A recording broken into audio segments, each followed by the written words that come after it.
You gotta shoot at 60 frames per second. Come on, that.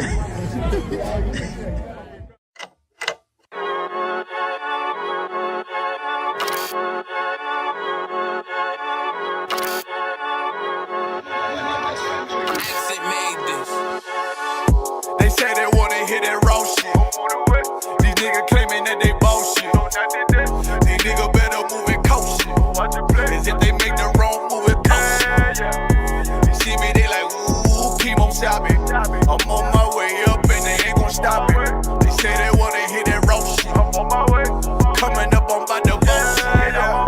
They see me, they like, ooh, chemo shopping. I'm on my body, real niggas right beside me. Damn right, I brought my army, going up like a rocket, and can't nobody stop me. These niggas garbage, so watch your mouth, boy. Coming all black, slithering house, call me mouth, boy. I'm off the hip like a cowboy. I'm a king, you should bow, boy. Shorty like that, man, you cut up. Nothing I can handle. 144 in the booth, going Rambo. Niggas do you dirty like a stick in a bando. That's why I play the corner like a bum with a banjo. I'ma lead by example. Wasabi got this bitch off the hand, got this juice, got the drip, about to hit the bitch with the salt. It ain't rap, it's assault. Can't taste a bitch unless you with the coke. They say they wanna hear that raw shit. These niggas claiming that they bullshit. These niggas better move and coach shit. As if they make the wrong move and coach shit. Hey! One way, one way, one way, one way, one way. Coming up on my new I do it how a veteran be. You better than me. I'm Reggie at the edge of the key. It's all money, no honey. Think you settle and see. You locked up, fucked up, and it's back to the streets. It's One West. You can check the residency. I reside with soldiers died on the soles of their feet. Cause there's death before designer. Ain't no coward in me. Cause I'm cold as a bitch's shoulder. You ain't calling a week. Get the cooking on this beat. Hope you like it well done. Got them killers rolling with me and they all red rum. Got you fucking scared some. Get the banging on this beat till my fucking head numb. Black Glock, red drum, black and yellow Air Ones. Homie, you ain't got a vest. I suggest you wear one. Told these niggas we was going up. They was doing a lot of talking. Now these niggas ain't saying shit. Feeling like a legend in this shit, lil nigga. I'm past veteran. Never feeling third, lil nigga. I'm past second. Guns, I gotta have them all like Ash Ketchum. Shotty break a nigga ribs up like his wife left him. We all stepping, kill you with kindness cause I'm dead nice. That 5'7" put you 6 feet, not talking height. That judge giving out 5, but you doing like.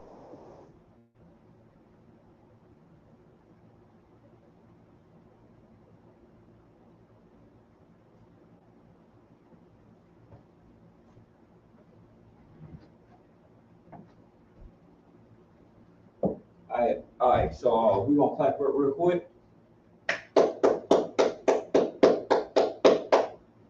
Right here with the Israelite School, Universal Practical Knowledge. We start out 1 West on 25th Street, New York, under Commander General YAHANNA. We teach class every week according to the Bible, Monday through Saturday. Got the Monday history class from 7 a.m. to 9 p.m. Eastern Standard Time. We did that yesterday. Now we got Tuesday class is today. Tuesday class today. Right now, it's going on from 7 p.m. to 9 p.m. Eastern Standard Time. Well, Precinct Officer 1000, Kashawan, checking in. We're gonna talk about the Juneteenth. Although we have Wednesday night class. Before that,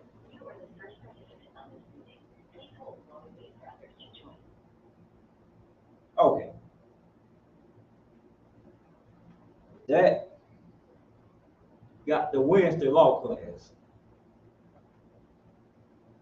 Teaching you how to, serve the Lord, do the things you got to do. This ain't what you want to do, or you watch on TV, the so-called oppressors, what they want you to do. how, they teach you how to carry yourselves. You want to be teach you how to be the horse of Zion with the face down and ass up. You know what I'm saying? We soldiers on our feet. Like how you supposed to do every Saturday. From 10 a.m. to 11 a.m. Eastern Standard Time. Stand up on your feet. Stand over here to the east. You know what I'm saying? Remember, you know what I'm saying? The Most High law, statute, commandments. Keep going. Okay, now we got Thursday class from 7 p.m. to 9 p.m. Eastern Standard Time. I got you, young man, so I'm gonna get you in. I'm gonna get you in. Just hold down till the customer get itself ready. The officer, customer get itself ready. I got you, officer. Now we have Thursday class from 12 Shell General Mahine. And we got Friday class from 7 p.m. to 9 p.m. Eastern Standard Time. The Lashawan Kodash class. The commanding officer of 500, Hadar Moth, doing class. You may have Yahweh, Yahweh.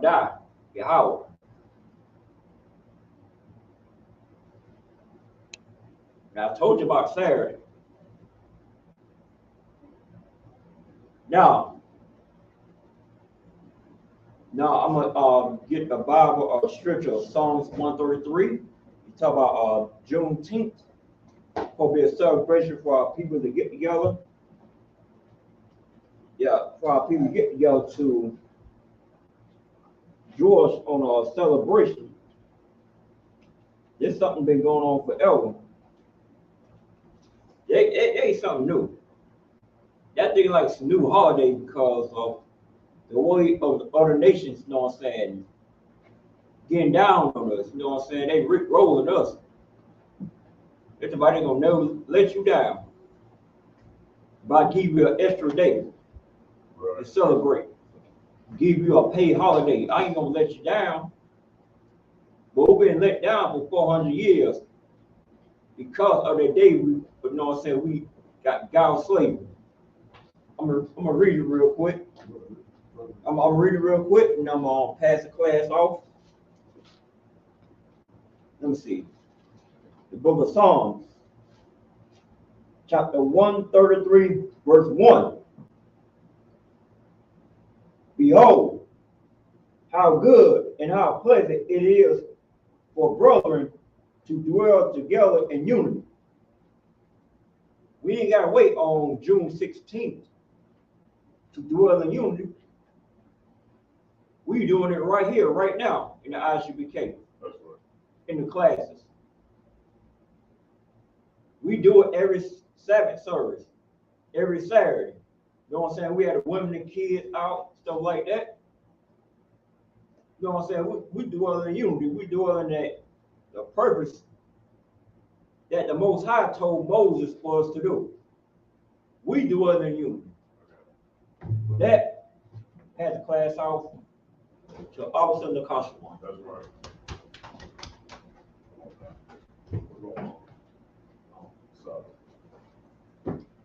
All right. Let's start this off right, shall we? Come on. Yeah. All right. Oh, wow. Appreciate it. All right. Hey, Shalom, Lord Christ. That's my fact. Let me get this out of the way, too. Make sure Cass can see. Shalom, Adawan, Yahweh Ba'Shem, Yahweh Shabbarakatah. Hey, Shalom, yo. What's going on with you? I'm Tawad. Solid. Any questions right now? Anybody comments before we break it out? La sir. All right, solid. So tonight we're going to be discussing Juneteenth exposed. All right. It's very important that we understand that Juneteenth is not a day for niggas. It don't mean a damn thing. It doesn't indicate or specify if you are free. It is a hoax, just like everything else that our oppressor gives to us. It has absolutely nothing to do with freedom, because if that's the case, you wouldn't feel like a slave right now. If you were so free, you would not feel like a slave. And how do you know that you feel like a slave? Every time you go every time the police officers pull you over, you feel like a slave. Every time you go to your job, you feel like a slave. Every time you enter your household and you put on the goddamn television, you feel like a slave. Why? Because there's a constant reminder that you Black, Hispanic, and Native Indian man and woman are oppressed. There's a constant reminder of it daily. It's everywhere on your TV. It's music. This is how you know that you're oppressed people, right? And America reminds you that you're not free. There is a goddamn plantation on the back of your nickel. If you don't believe me, pull out a nickel if you can find one. Look it up in the air like goddamn Martin Bennett. And look at the side that we would call terror. There's a plantation on the back of the nickel as a constant reminder that, hey, you are still a slave here. And the person who's on front of that nickel is your oppressor. Still to this day. How else do you know? What's your last name? What's your last name? We call your slave name. Most of the Black Hispanic Americans, last name Jefferson, Johnson, Richard, Edmund. All of these oppressive last names inside. I wouldn't even say given, stole onto us. What's going on with this? Are we good in the back? In the box, we good in the back? We live, right?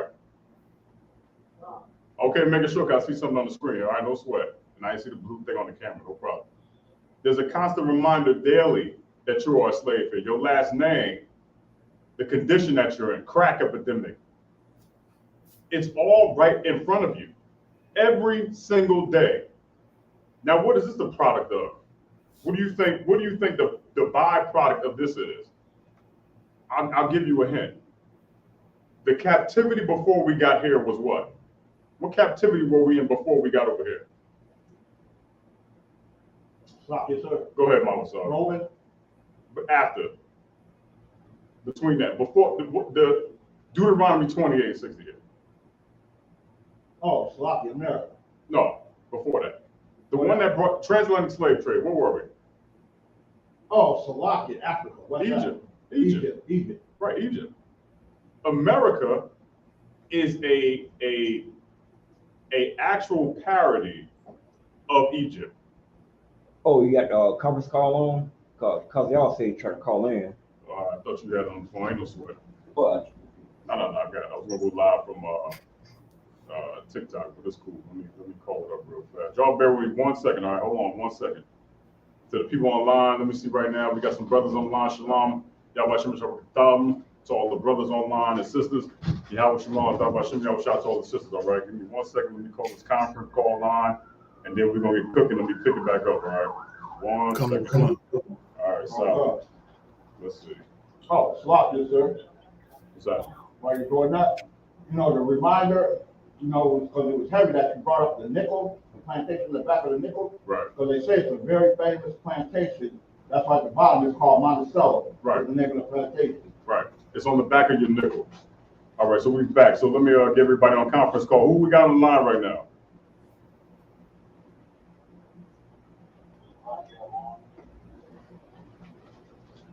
Hey, Shalom, Lord Christ. Who am I speaking with? Hey, young man, Paul Shalom. What's going on with you, big time? You all right? All right, solid. So we're talking about Juneteenth. We're going to expose it today. Like I was saying before, America is emulating Egypt. It absolutely emulates Egypt, a place where we were not free either. We were in the captivity over there as well.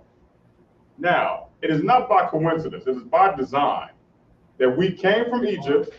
Hold your point. We came from Egypt, and they came over here. Now, that was the recent captivity. Now we're over here in this captivity, right? And they're still preaching to us, Black, Hispanic, Native Indians, that we're free somehow. How in the blue hell are you free, black man? How are you free?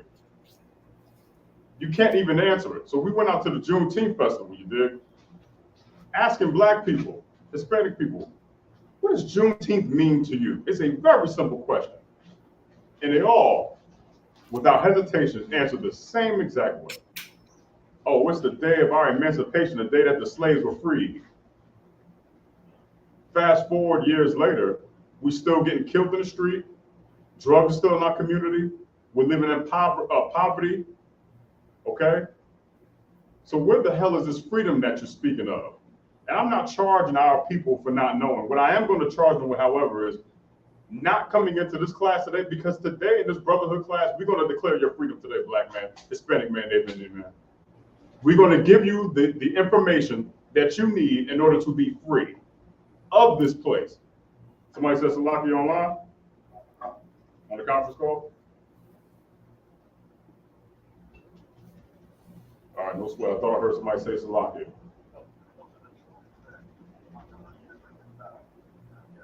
Hey, Shalom, what's going on, Kasia? I'm Tawad.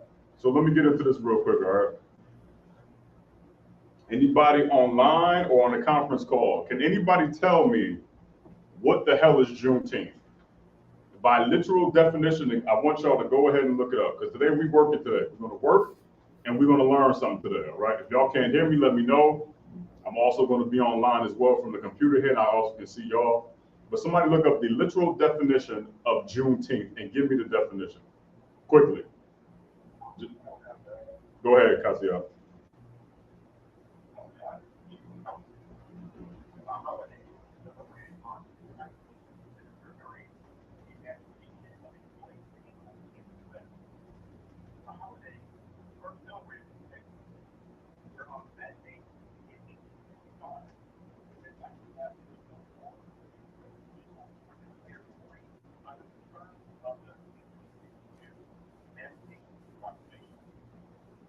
Gotcha.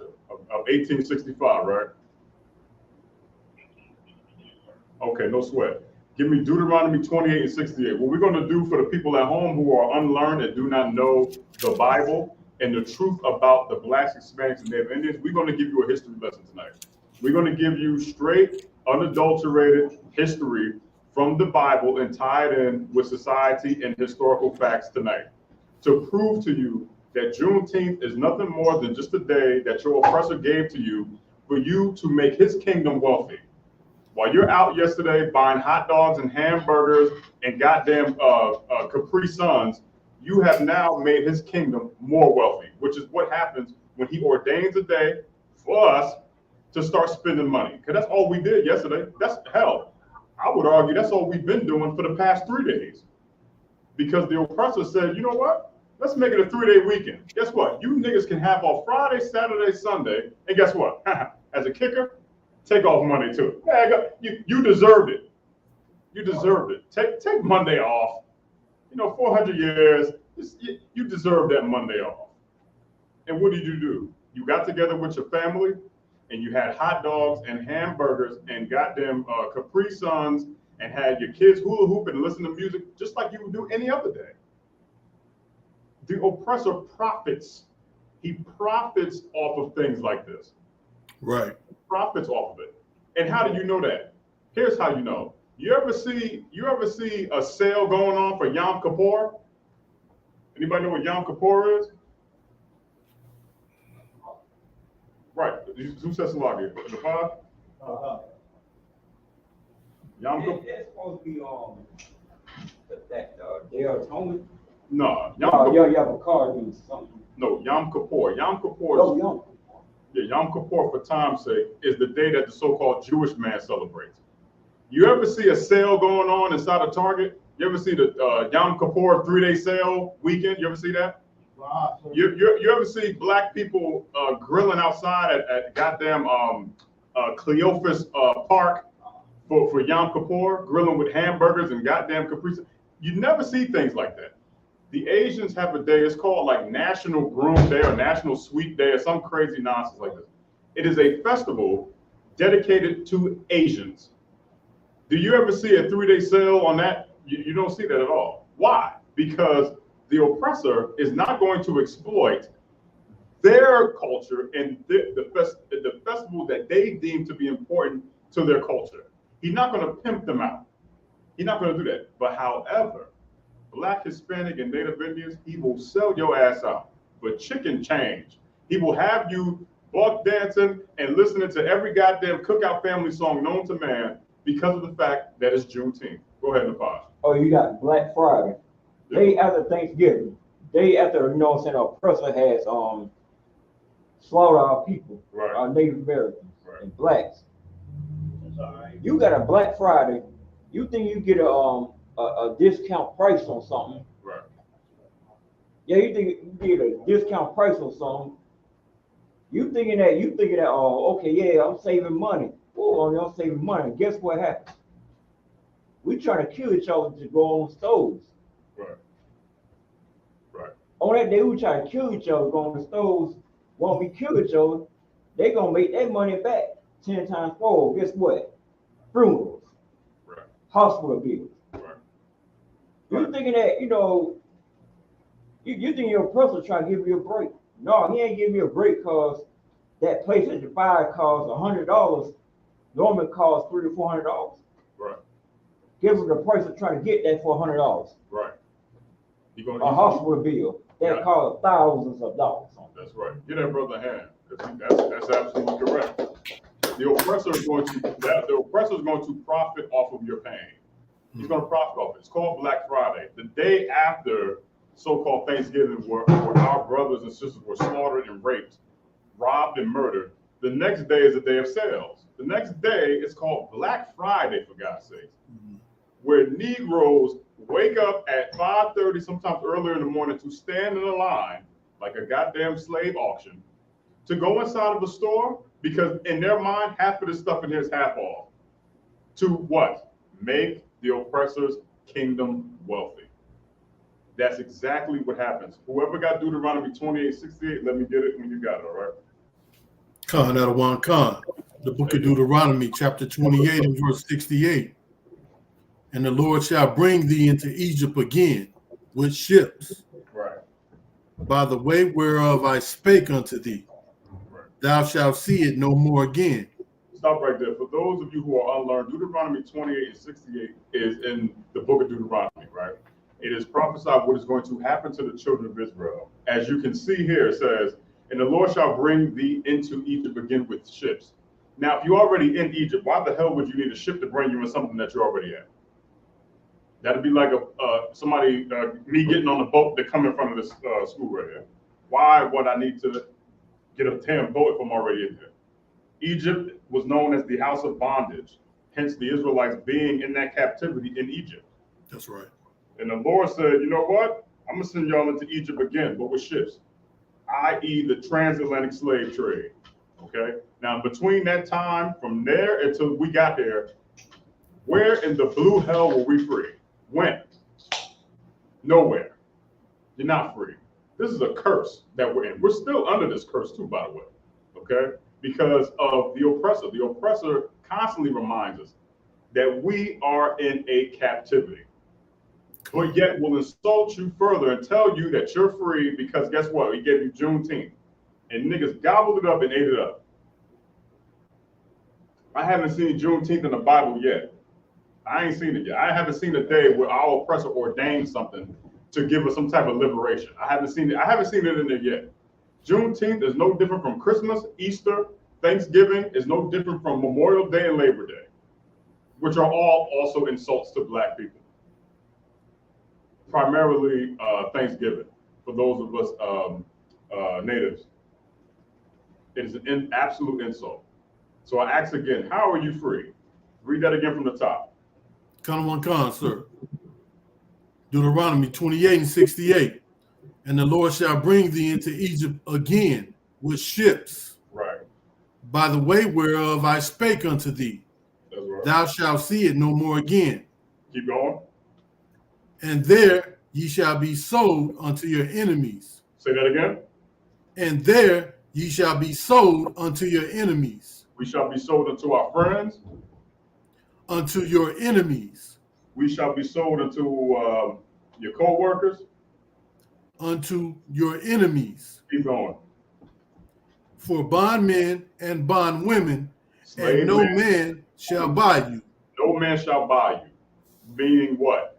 Nobody will save you. That's what that means. And I know a lot of times people go, well, it says nobody should buy you. But that would be a contradiction, because guess what? We were bought. We were auctioned off and sold. This means that no one will save you, which they didn't. This is a constant theme that is actually still happening till this day. Nobody saved us. The oppressor, your Abraham Lincoln, which we're about to get to, did absolutely nothing. We are still in a goddamn captivity. Gashawn, go ahead, I see you here. Slot guy, what you bringing out so heavy with that scripture? It's just like it's literally putting you in the situation of an auction. When it said that nobody will buy you, and when it means that when nobody buy you, nobody will save you. Think about what actually goes on at an auction. When somebody's steady bidding, they don't get the price that they want, right, and they don't sell you, nobody buys you. Nobody buys you to save that item that they're trying, that they may have been bidding on. Yes. So that's pretty heavy. I can definitely. I can dig that too, because it's true. You're being sold. How else are you being sold? Basketball players go for auction. They call it trade. They call what's the NBA? The draft. Draft. A bunch of tall niggas standing next to Adam Silver, Adam, whatever the hell his name, I forgot his name. It doesn't matter. Oppressors, bald headed. They all look like Lex Luthor. He's standing next to this dude. He's standing next to him, tall, just a big nigga that got skilled. And what do? They bid on his ass. They go, this guy, I want him. He's going here. Primarily, the whole entire NBA is comprised of oppressor owners. They all are oppressors. I think except for maybe Michael Jordan, let's just say, right? Well, who cares? All of them are primarily and predominantly oppressors. And they bid on niggas till this day. And that's just one sport. Boxing, they do it. Soccer, they do it. UFC, they do it. It's a profit off it. You're using your talent to make them wealthy. Go ahead, Mom. So, NFL, I believe, is the worst. Oh, they all are worse. Well, you got to look at it. The reason I say that, because the NFL, they got what they call the Columbine. Yeah. That's where they damn near, and they draw in their underwear. They got them running, jumping, doing all this, and like right, the test of, who's the strongest, fastest nigga we got. Right. And guess what? The UFC does it too. These niggas actually get on stage. They take off their clothes on stage, right, to get on a scale.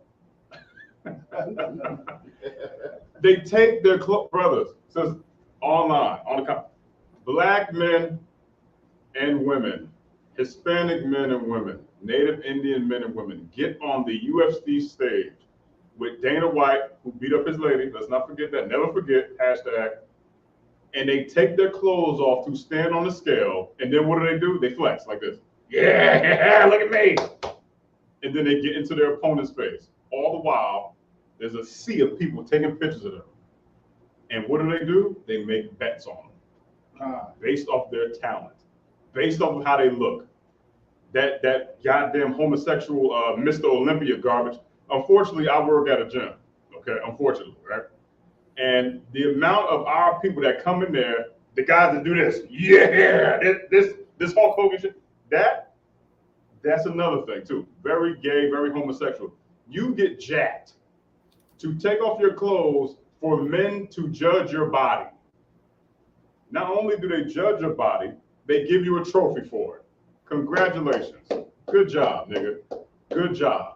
And then you get all of these offers. You're on the front of goddamn C4 pre-workout. You're on the front of the cover of what's that? Magazine. Right, and Men's Health magazine. It's so bad. Dig this. They actually have athletes posing nude. And I think it's Sports Illustrated or one of the magazines, because I remember cats posing nude. Now, what in the blue hell does nudity have to do with football? What does it have to do with? If you don't believe me, go online and type it in for yourself. Black athletes post nude for magazine. You're going to see Candace Parker. You're going to see Marshawn Lynch. You're going to see a lot of these cats. Niggas sitting down with the basketball on and stuff. What the hell does that have to do with anything? It's the oppressor's perverted mind and his constant obsession with black people. You're exposing the greatest people on the planet to make your kingdom grow. That's why I asked, how are we free? And I'm gonna ask it again because I have a question that's gonna follow up. How are we free? Anybody in the room want to take a stab at it? Does anybody know? How are we free? Go ahead, you got it.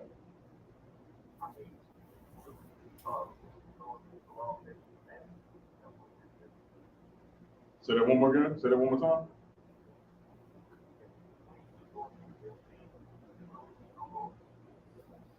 So,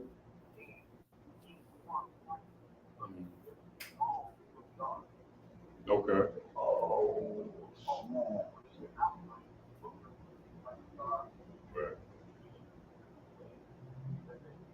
Right. Okay, I got you. Let me make it a little bit more. Let me thin the plot out a little bit to make it a little bit more clear. Right.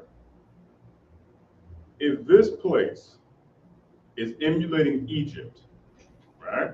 If this place emulates Egypt, the same thing that happened to us in Egypt happens here. How do we know we're free? The answer is we're not free. That's the answer. Now, here's the question I want brothers to answer, specifically officers. How do we know that this place is Egypt? How do we know? How can we tell that this place is Egypt? Mind you, we were in Egypt as slaves. Now we're here as slaves. America emulates Egypt. How do we know that this place is Egypt? How can we? What traits can we trace the two together? Go ahead, Sean. Yeah, pretty much everything they had over there in Egypt that represented Egypt from the bondage, they pretty much brought over here to America with the slaves. They brought the obelisks, they brought the all the gods that they worship. They, pyramids. I mean, pretty much everything that our oppressor pretty much emulated because he was vagabond. You know what I'm saying?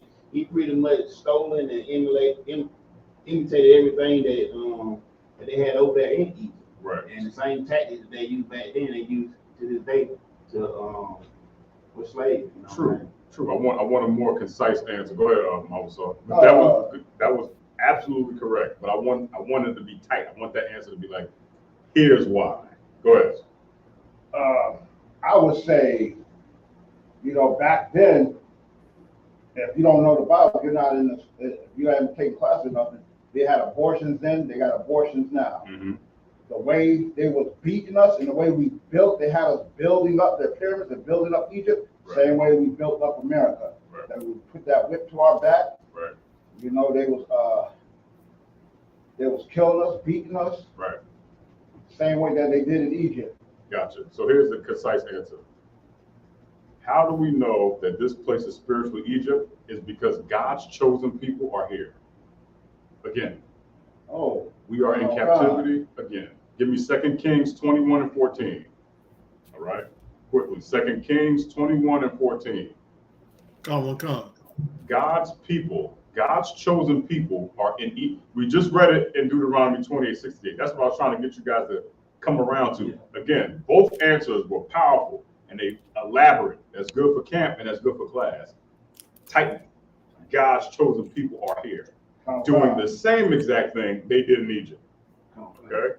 Go ahead, Mama. Because since we was in Egypt, Egypt was the most powerful empire at the time, just like America is the most powerful empire because we're here. Correct. Which means what? Anytime that the Israelites are in a captivity, whatever kingdom that we're serving in as slaves, we make their kingdom grow. Egypt, Rome, you name it, we have built their kingdoms off of the strength on our backs, our talents. That feeling that we feel when we go to work, every Black, Hispanic, and Native person listening right now, we go to a job, right? And dig this. Unconsciously, right? Unknowingly, we always want to be the best worker at our slavery. Always. You always want to prove that you're the best. Always. If you goddamn stack cans at Dollar General, you want to be the one doing this. Oh yeah, all the labels are aligned, baby. Hell yeah. Hell, I'm the best goddamn stocker. knowing the man, and you keep trying to prove to your boss that you're the best. I'm the one. How do you know? Because you work overtime. They say, hey, listen, we need somebody to do a double. Here you go. I'll do it. I'll do it. Because you're trying to be super slave, but you super stupid. You want to work? You want to work to get what? A little bit of change? We go to our slaveries and try to appease our oppressor. We want to appease him. Look at me, boss. I'll work. I'm the head nigga in charge. I'll do whatever. And then he'll give you a position of power to tell other niggas what to do for the same damn pay. How retarded is that? Go ahead. Somebody says, Lock it, go ahead.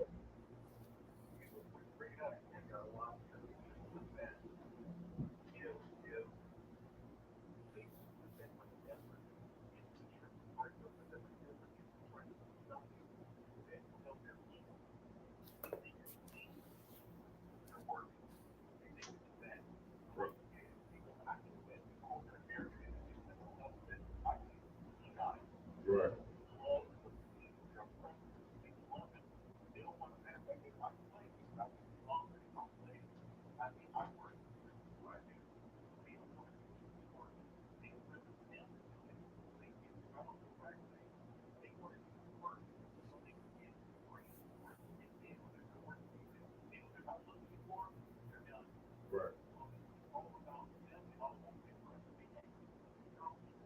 Right. You will never get a promotion. You ain't getting one. And guess what? And this is how you know you're in a slavery, right? At your job. Okay. You cannot change the rules of a plantation. You couldn't do it in Egypt. You can't do it over here in America for 400 plus years. And you think that because you got human resources at your job, that you can change the rules of the plantation. Everybody in the chat right now online, if you've ever went to human resources, type in 1 on the chat, man. In the chat, if you ever went to human resources, type in 1. Then after you typed in 1, tell me how many times you've won. Just to be funny. I went to human resources. 1. Did the problem ever get resolved? Because usually when Negroes go to human resources, we're trying to get something solved. There's a co-worker of ours or some type of supervisor that says, hey, I'm tired of this. You got to do this. And we go, well, you know what? I'm going to take it up with human resources. Has it ever actually benefited you? It's called human resources, which is a resource of being human. Has it ever worked for you? You 3/5 of a human? It doesn't work for you. Paz, you got something to bring out? So you ready? Troopers and Posh Royale saying SHALAM, so we can't hear the conference call online, so I don't know if the phone's on mute or not. No, we good. Cassius, can you hear me? So are you saying that they can't hear me on YouTube or what? No, conference call. Oh, Call it online. Oh, we can't hear the conference call online. That means you got to put the mic Oh, okay, no to the sweat. speaker. Oh, the conference call. Oh, okay, no sweat. Ain't no problem. Let me know if y'all can hear it, all right? Ain't no problem. Either way. Let me tuck this thing down. Maybe that'll do it. Y'all let me know, all right? But yeah, human resources. How many times have you ever won anything in human resources? How many times are they on your side? Never. It doesn't happen. You know why? Because you can't change the rules of a plantation. You can't.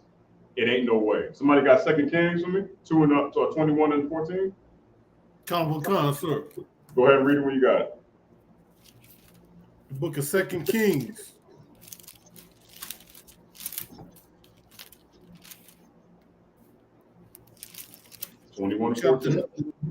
Chapter 19 and verse 14. No, 21. 21. Con. Yeah. 20, the book of 2 Kings, chapter 21 and verse 14. And I will forsake the remnant of mine inheritance and deliver them into the hand of their enemies. Stop right there, okay?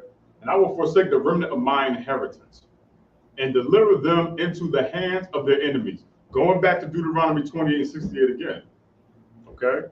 We are in that right now and have been in that since we got over here, since we left Egypt. We have been in it. We haven't gotten out of it. You know why? Because we chose to become a slave for America instead of a servant of the Lord. We are still in the hands of our enemy. Keep going. Khan. And they shall become a prey and a spoil to all their enemies. Stop right there. We're going to become a prey and a spoil. What does that mean? What is a prey? Salakia Adawan. Go ahead. Basically, like, we will, like, basically we will be at the mercy of our enemies, to where they could have their way with us and do whatever they want with us. Exactly. Prey. Something small. Think about a goddamn a lion hunting a gazelle, or a timber wolf hunting a rabbit. That's prey. There's a predator, and then there's somebody that's actually the prey. We are always the prey in this situation. All right, and they look at us as nothing. If you ever been hunting, right, and you hunt something smaller than you, you almost have no acknowledgement of it at all, because it's nothing to you. It can't defeat you. It can't beat you. It stands no chance of doing anything harmful to you, which is why it's prey. And our enemies look at us in that same exact way. Keep going. Khan. And I will forsake the remnant of mine inheritance. Right. And deliver them into the hand of their enemies. Mm-hmm. And they shall become a prey and a spoil to all their enemies. Right. Because they have done that which was evil in my sight. Mm-hmm. And I have provoked me to anger. Right. Since the day their fathers came forth out of Egypt, even unto this day. Even until what? Even unto this day. Even unto what? Even unto this day. Even unto this day. Today. Even until today. When was Juneteenth? Yesterday? The 19th? Even until this day. Because we did something that was evil in the sight of the Most High and provoked him to anger. Okay? And since that day, when our fathers came forth out of Egypt, even till this day, we're still in captivity. We're still in the hands of the enemy. So how in the blue hell are you free? How? What the hell is Juneteenth anyway? I said this before. I said this before. It's a made-up word. It's made up. It's not even a real word. It is comprised. If you even look at the word Juneteenth, it should make you laugh. It's like gibberish. Go ahead. Somebody says Salakia.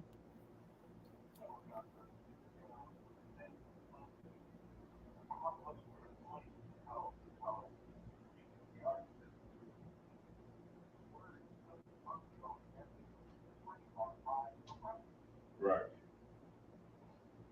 Trademark by the oppressor. It's a federal holiday for those who don't know, which means your ass is grass. You belong to me yet again.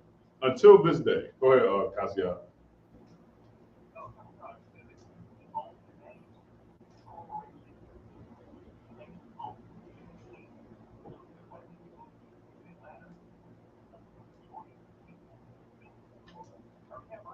Right.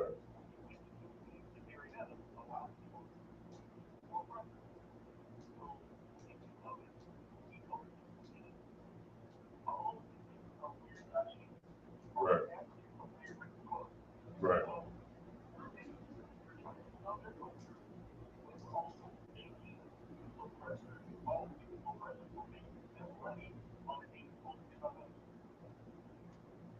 Right.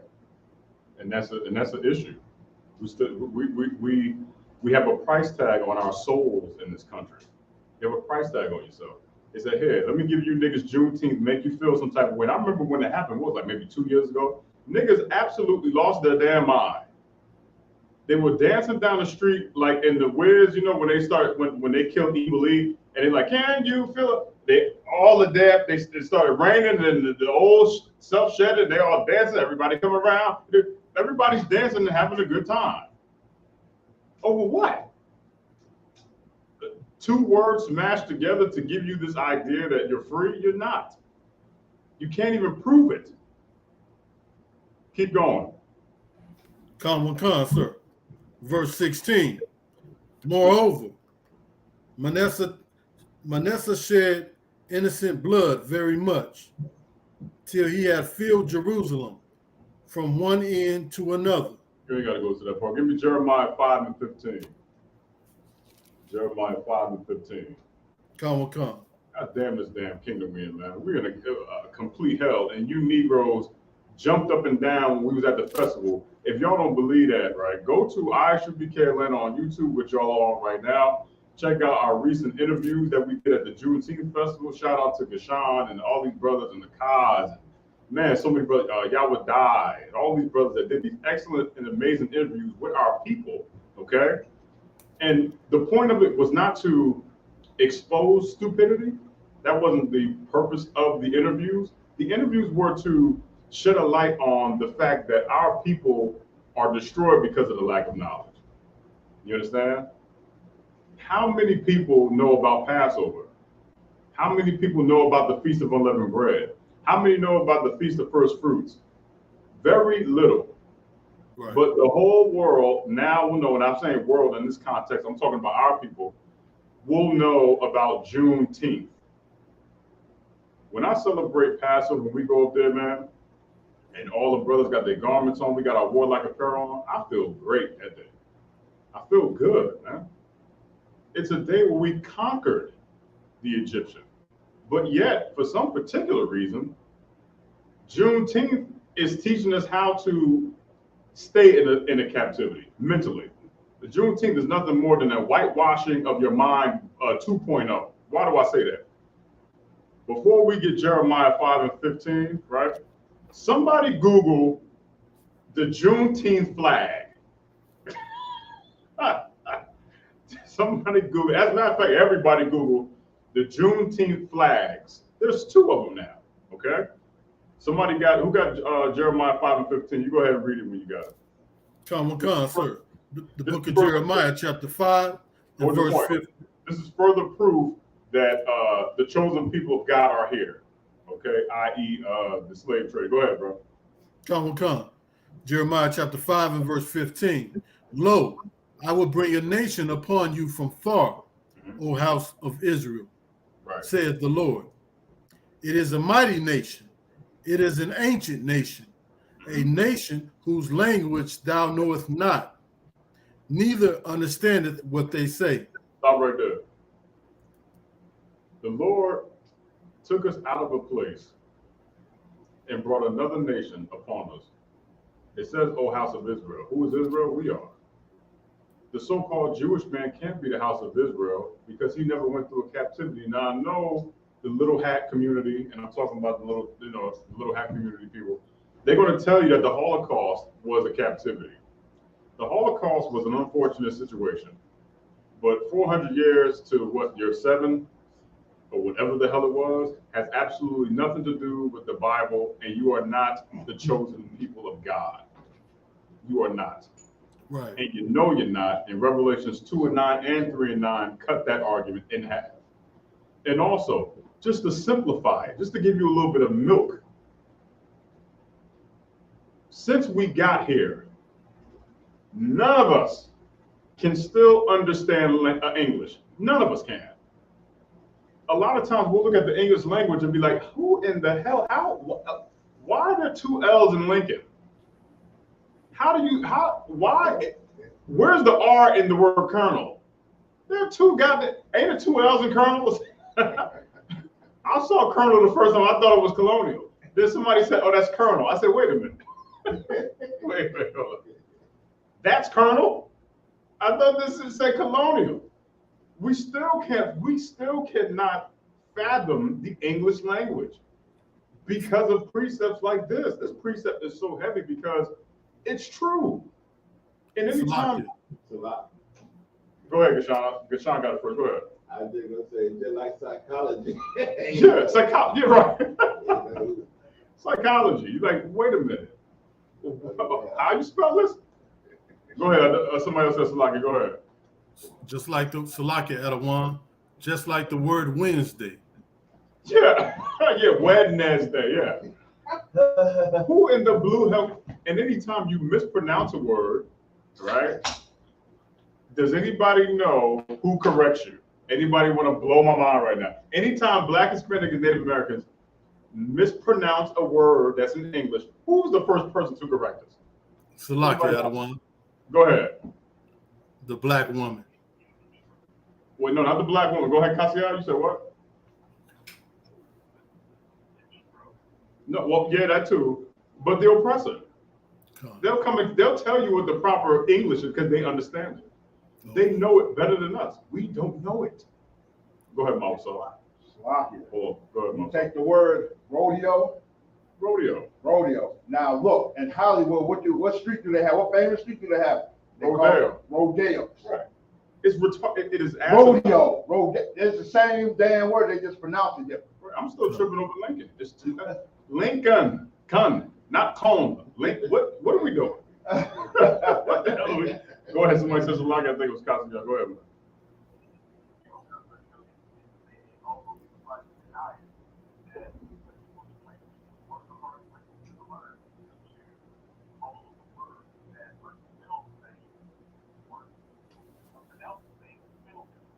Right.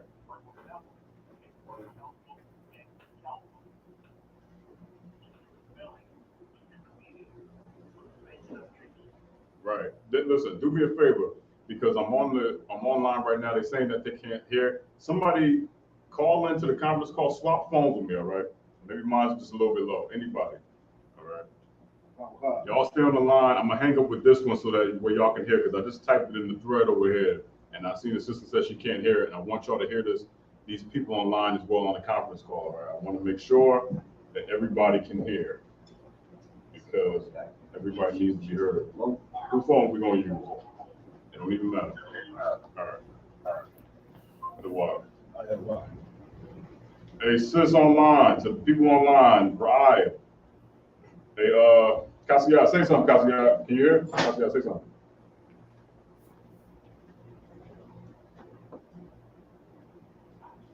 Oh, sorry. I might have my phone turned down. Volume. Turn my volume off. Yeah.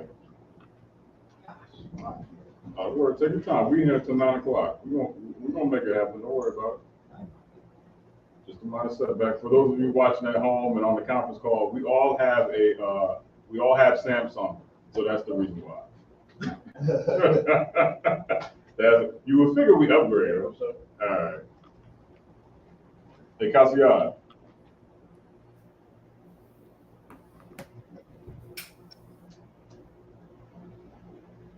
Conference call people. Can you hear me?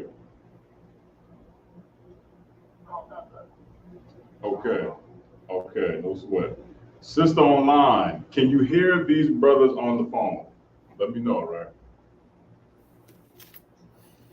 Oh, that's the way we're doing this, right? Okay. We'll rock it out like that. We'll see. All right, let's get back into it. Where did I leave off at? The water to you, brothers. I appreciate that. Mama saw the water. That's what I should, right? No. It beats like that sometimes. Where did I leave off at?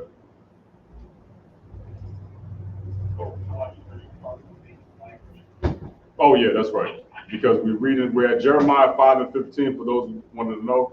Trooper, read it again from the top and then we'll pick it up after the language that we don't understand. Salaki Adawan, I'm a young man. Oh, no sweat. All right, young man, go ahead and pick it back up from the top and then we'll pick it up from where we left off. Just bring it back to the Khan, sir. The book of Jeremiah, chapter 5 and verse 15. Lo, I will bring a nation upon you from far, O house of Israel, saith the Lord. Right. It is a mighty nation. It is an ancient nation, a nation whose language thou knowest not, neither understandeth what they say. We don't know what the hell they're talking about, man. We don't know what they're talking about. We don't know what they say. We can't understand them. It's a total different language. I remember when I heard the first time Oppressor said totally dude, I said, what the hell is totally dude? I didn't know what the hell I'm like, okay, all right. But now we take it and we say it. Because we make everything better. We done took something that we didn't understand for real and we put flavor to it, which is what we do. Keep going. Come. Their quiver is an open sepulchre. Mm-hmm. They are all mighty men. Mm-hmm. Verse 17. And they shall eat up thine harvest and thy bread, which thy sons and thy daughters should eat. Go back to 16. Does anybody know what a sepulchre is? If you don't know, look it up. Salaki Adawan. Go ahead, young man. That's like that's like where dead bodies are put in. Correct, it is. It's like a tomb. So 16 says their quiver is an open. Oh, I got it right here. I got you. Break down 16. Anybody?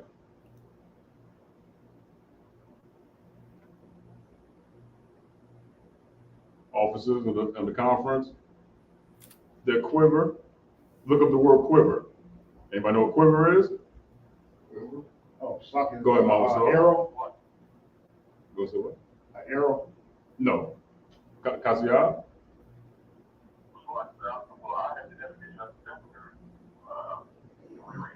Yeah, go ahead. You can read it.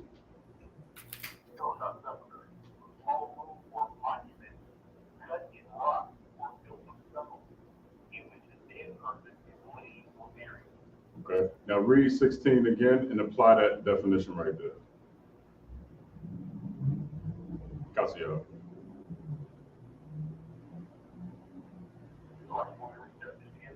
No, read 16 and then apply that definition to the end of it.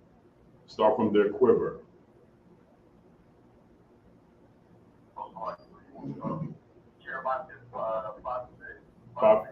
Yep, 5 and 16.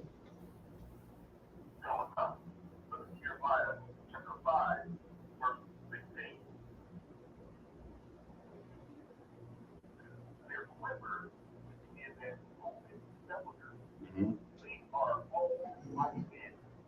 Meaning what?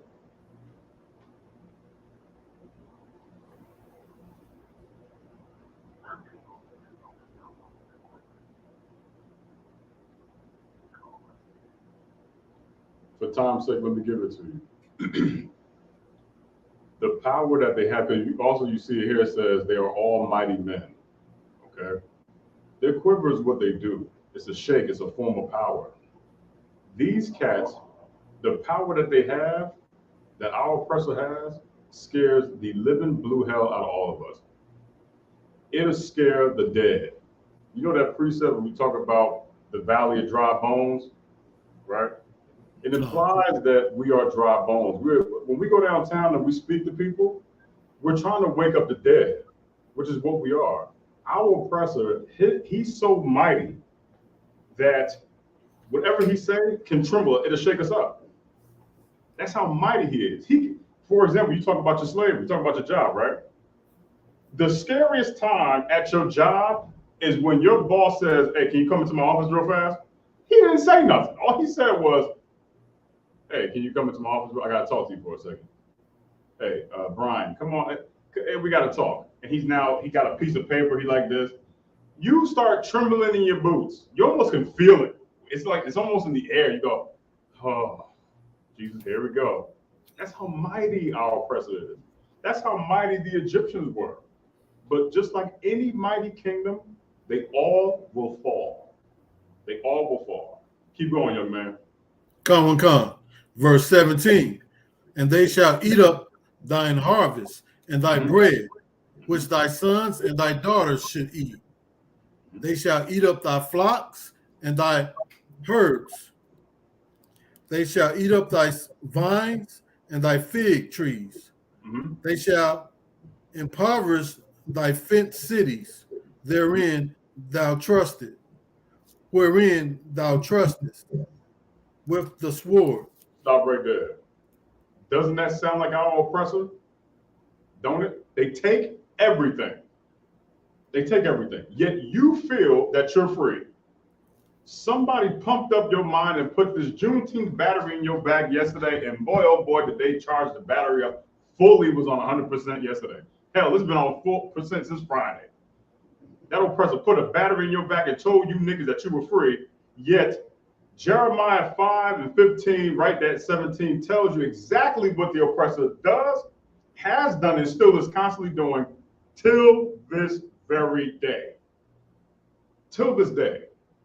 You walk outside of this building right here, you'll see poverty outside of the goddamn door, man. Every day. He's eating your harvest, killing your children. I mean, what more do you want? What more do you need? And I know there's a Christian somewhere. I know it. I could feel it. There's a Christian somewhere trying to deny this and going, well, black people kill each other all the time. Everybody who is in close proximity of each other will have faults and will have violence amongst each other because you're in close proximity with each other. However, there is one that comes hunting for that problem.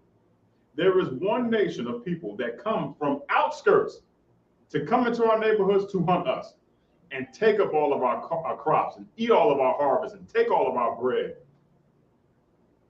They do it all the time, yet you think you're free. Where I'm from in Patterson, the Arab man sells chicken to niggas. An Arab man. He sells chicken to niggas on a broad street. It's called Broadway. Broadway chicken in Patterson, New Jersey. It is 5 of them on one street. They selling niggas chicken. And guess what else they sell? Just take a guess. What else they sell in this place? Anybody want to take a stab at it? Besides chicken. Just take a stab at it. Anybody? Yeah, pork. So pork, yeah. Guess what else? What else do niggas like? I'm about to blow your mind tonight. What else do niggas like? Pig's feet, sloppy pig's feet. No, they don't got that. Hog balls. No, that's down the street at the convenience store. They have it in a jar, got dust all over it because nobody buys it. I'll give it to you. They sell sweet potato pie. I wish I was lying. I'm not lying. They sell sweet potato pie and chicken to niggas. And guess what else? Guess what you have? Guess the options of drink you have. You'll never guess this. You know, guess it. Grape soda. I'm not playing. Grape soda, Fanta, Kool-Aid is an insult. They sell it to you. They call chicken stores up north. And then on top of that, to insult you further, they have bulletproof glass all the way across the counter. Selling niggas chicken at 3 o'clock in the morning. Grape soda, Fanta, Kool-Aid, chicken, and sweet potato pie in our neighborhood. Now, I don't know if you ever been to Dubai or been to a place where these cats dwell. I ain't never seen no chicken stuff. I ain't never seen an Arabian chicken. I never, all the years I've been going to Popeye, I've never seen the turban. I ain't never seen them in there going, oh, I take a number. I ain't never seen it in my life. Never. I ain't never seen a white person eat chicken. And I especially haven't seen one eat sweet potato pie. But they come into our neighborhoods and do that, man. Mama, so you want to say something? Sure. First off, you know what I was thinking? What? If you would have said watermelon, I would have been through. Oh no, for sure. They got watermelon soda. It's real. I'm not playing. Oh, what? I wouldn't doubt it. Yeah, watermelon drink. Chicken and watermelon. Great That's drink. Niggas love Chicken and watermelon. Yeah. Go ahead, Nevada. Yeah, right here on Moy Drive, you know, you got the holes in the wall joints. You know, you got blacks and Hispanics sitting down on crack and cocaine. You know, lying down at the bus stop shelters, little shelters. Right. You got Chick-fil-A right there on Moy Drive. During lunchtime, it's fully occupied with whites by your oppressors. Right. But everybody on that Moy Drive side, you know what I'm saying, blacks and Hispanics, you know what I'm saying, what they call it, occupy the residents of their whole strip. Right. But you got your oppressors sitting in your Chick-fil-A's and your KFC's. They fill that up inside in diner. For sure. 100%. That's what they do. And then also too, the last precept right there, young man, it says, with the sword. That's how they come into our neighborhood, man. They come with the sword, bro. What's the modern day sword right now? What's the modern day sword? Sloppy. Go ahead, Mausa. Gun? A gun. They come in with the gun. And they kill the hell out of us. And we, for some particular reason, are like, oh, nah, man, we good. We free, dog. No, you're not. You have never been free, and you won't be free until you come up in here, man. Because coming in here, make no mistake about it, we unite together to bring Christ here. A lot of Christians think you die, you go up there, there's a party, you see Tupac and Biggie, there's a gate, and every R&B artist and rap artist is waiting to grant, hey, what's up, man, welcome. No. We do the work down here so that way Christ can return. That's the goal. Right. But we can't do that if you celebrating Juneteenth. You can't do it. You can't be American and pro-black at the same time. Right. There's no way. Go ahead, Mama. Oh, sloppy. And piggyback off of that, we got to remember they replaced the bullwhip with the billy club. Right. They beat the hell out of you. And there's proof of that. If you go online right now, you'll see black people getting absolutely destroyed, man. Destroyed, and we can't do nothing about it. How many times you seen the oppressor, right, get pulled over by the cop, and they talk smack to the cop? Man, you sit there and go, well, damn, maybe I can do it too. You can try it if you want to, nigga. It ain't gonna end well for you. Keep going, young man, on that precept. I think it's a little bit more after that. Come, sir. Verse 18. Nevertheless, in those days, saith the Lord, I will not make a full end with you. Keep going. Verse 19. And it shall come to pass, when ye shall say, wherefore doeth the Lord our God all these things unto us? Listen, that's the thing that we still do today. That's the thing that we still do. All of the stuff that happens to us, we go, well, God, you see the movies all the time, and Christians love to do this. They'll go, well, God, why he putting us through all of this, man? Like, what, man? If God is real, then the atheists come in there. The black atheists go, well, if God was real, right? Why he putting the people through that? Because he's a good father. That's why. That's why he does it. Because he's a good father, and you, nigga, you ain't a good father.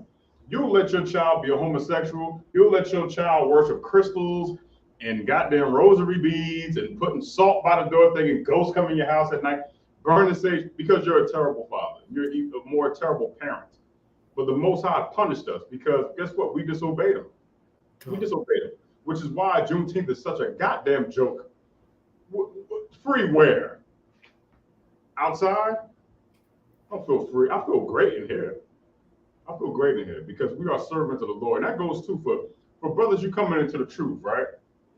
Shake off that goddamn demon of Christianity. Stop being a slave for your church. That mentality still exists. It still exists. You are a slave for your church. You know why? Because your church is a slave for America. Right. And you can tell when certain brothers may come in here. If you do not have an obsession with the work that we do, you are still a slave of the world. You have to be absolutely obsessed with what we do in here in order to serve the Lord and be a servant of God. You have to be obsessed with it. So if you give a brother an order, right? You give a brother an order, something simple, like, hey, text me back, and the cat don't text back, he's still a servant of the world, man. He still is, because he can't even follow that simple order. How the hell are we supposed to rule over this earth if we can't answer text messages? Come. How in the blue hell are we? Christ gonna come back and be like, listen, here's what we're gonna do. We're gonna rule, but first, y'all gotta start answering text messages, man. What's up? It don't even sound right. Hey, man, share this class. If I say share the class right now, every brother online should share it. If you do not share it, you're a slave of the world. You don't want this to come out. But I can guarantee you shared pictures of Juneteenth. You share those. You had a little black power shirt. Yeah, hey, I'm sharing it. Yeah, why? Because you're a slave of America when you should be a servant of the Lord and here. That's righteous, man. That is a righteous thing to do. And you can tell the spirit of people in the world, man. They don't have the fervor. They don't have the zeal to do what we do. Because this is rough. This is rough. And I say it all the time when we're in the school. You'll hear me say this. If you're not doing nothing, what are you doing? Nothing. You're not doing nothing. You can't even rule in your own house. You can't even rule in your house. A lot of us black men, we think we have one job. This how you know if you have a slave mentality, right? This is how you know. If you go to your job and you work harder there than you do at home, or even if you come into the school, you are still in the world. You love serving massa. Meanwhile, you have a job as a father too. You have a job as a husband. You have a job as a priest. You lack in these departments, yet you the greatest goddamn worker at your job. You the greatest worker there. But when you come in here, oh, man, hey man, I'm tired, man. I don't know. Because you are still a slave of the world, and you don't want to be a slave for the Lord.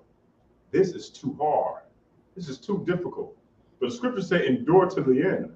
That's what you're supposed to do. Not endure to the end at your slavery. What the hell are you getting from that? 401k, dental. Come on. You ain't doing nothing. There's no excuse. For those of you that know in here, we all have ailments. But if you can come up here and teach with your ailment, that's a strong cat right there, man. That's a strong cat. While you sit back and chill at the house, oh man, I'm just yeah, man, I'm cool. Man, come be uncomfortable. That's how you get power in this world. You have to start getting comfortable with the uncomfortable. That feeling that you feel like, oh man, I ain't gonna do that. No, do it. That's how you gain strength and power.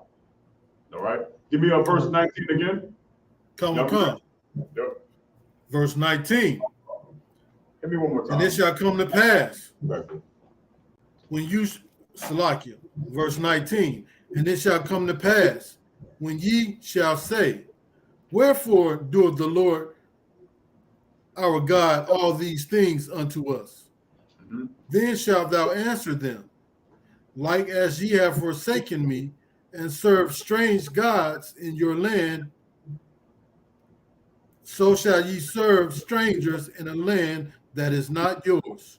That's what you're doing right now. That's what you do right now.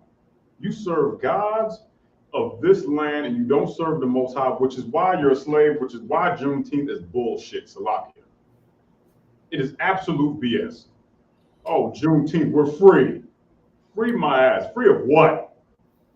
Sisters are working, to take it back to Egypt, sisters are worshiping crystals and rocks and got the audacity to have above their bedroom, above their bed, it says, blessed on the wall. Because you want to see that when you're having sex with a woman. You want to see the words blessed and highly flavored or whatever the hell is up there.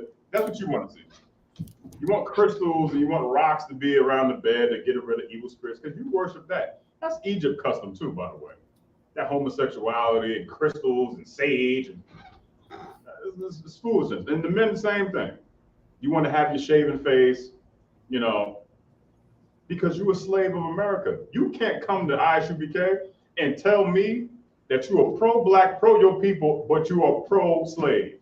You can't tell me that. You can't be like, I'm American, but I'm for black people. You can't say that, man. You can't say it because you're a slave of this place. You celebrated Juneteenth. You celebrated it, which lets us know that you're a slave for this place because you decided to worship and give into the day. You gave up everything that you said, you know what? I'm taking off, man. Heck yeah, I deserve it. You know what? Actual oppressor about reparations, because the so-called Jewish man got his. Where the hell is ours, man? Where's ours at? Where's reparations for Black, Hispanic, and Native American? Where the hell is it? You want something to celebrate? I personally think that Black people, Hispanic, and Native American people, through every generation until we die, should get a check on June 19th. You want to really make a statement, oppressor? Give us a goddamn reparations check every June, like how they do income tax. Give us that. Give us that. Why wouldn't you do it? You know why? Because Black people are slaves. They're slaves in the mind for this place. They'll sit there and go, well, he gave us a day. Oh, we got a day, y'all. I'm going to take the whole weekend off. I'm going to take my family to the beach. Great. You're spending money on that day. Guess what? You're going to start drinking because you celebrate. You're stupid. You're going to celebrate. Then guess what? You're going to be arrested by the police because just like any federal holiday or any holiday, guess who's outside? Just guess who's outside? Go ahead. Somebody says about you. Hey, go ahead, you got it.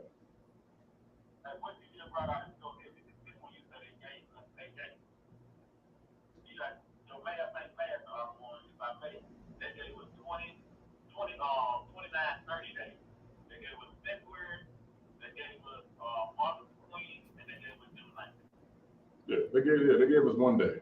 Okay, put it like this, to your point, to clarify, right? They give niggas a day, yet they give the homosexual community the whole month. Ain't that crazy? Ain't Pride Month this month? They gave the homosexuals the month and gave you the day. So it was more important. That's more important, right? They have rights, nigga. They have a crime bill. If you listen, They free. they free. They free to do whoever and whatever they want to do. That's freedom. They got the freedom to paint the goddamn streets with the Super Mario rainbow. They do all of that, and you can't even say the word gay because if you do, guess what? Strikes happen on your page. TikTok. Anytime you say the word gay, they coming for you, man. Pause. They coming for you, man. Which is why when I came in here, I threw hand me the unwelcome welcome mat. Give me 1 second, y'all. I heard you. Give me that unwelcome welcome mat. When I got into this class, right, I threw the unwelcome welcome mat to the ground. You know why? Because they can't do nothing for this. However, if you say something about this bastard and this homosexual, they strike your page, man. They strike your page. I took the unwelcome welcome mat when I came in. I went like that. That's what I did. Strike that. Strike that action. You can't do it. You know why I did that? Because I'm free, nigga. That's why I did that. I'm free, Negro. That's right. Negro woman and Negro man. Spick woman, spick man, wetback. I'm free. The truth made me free. The truth said, you know what? I know who my enemy is.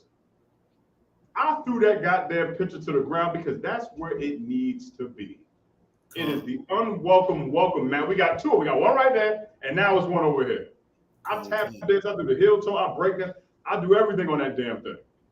Because that bastard has done that to us. And still is doing that same thing to us, throwing us away, treating us like garbage. And then, hey, here's a day for you, man. Here's your day. Here's your day. There's a day coming for you, oppressor.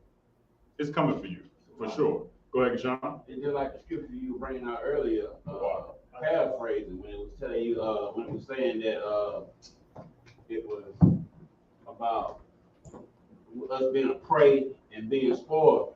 You think about how our oppressors hunt. Sometimes he hunts for sport. Right. He doesn't hunt he let the animal spoil. He goes out as a predator and preys on the animal, and he killed the animal. He killed the animal in vain. You know what I'm saying? He doesn't. He trophy just to get ahead, or just to stuff it, or you know, just to let it sit there and rot. You know what I'm saying? He's that's the way he spoils. He ruins everything. Right. Damn right. And dig this too, right? Dig this. And that's a heavy point. Y'all would die. Go ahead, brother. Salaki, go ahead. Finish your point, huh?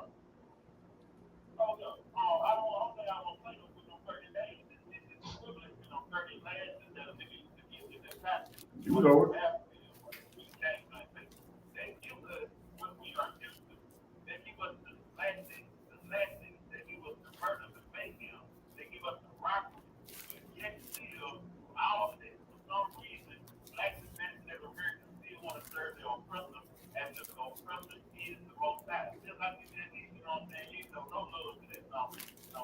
Right.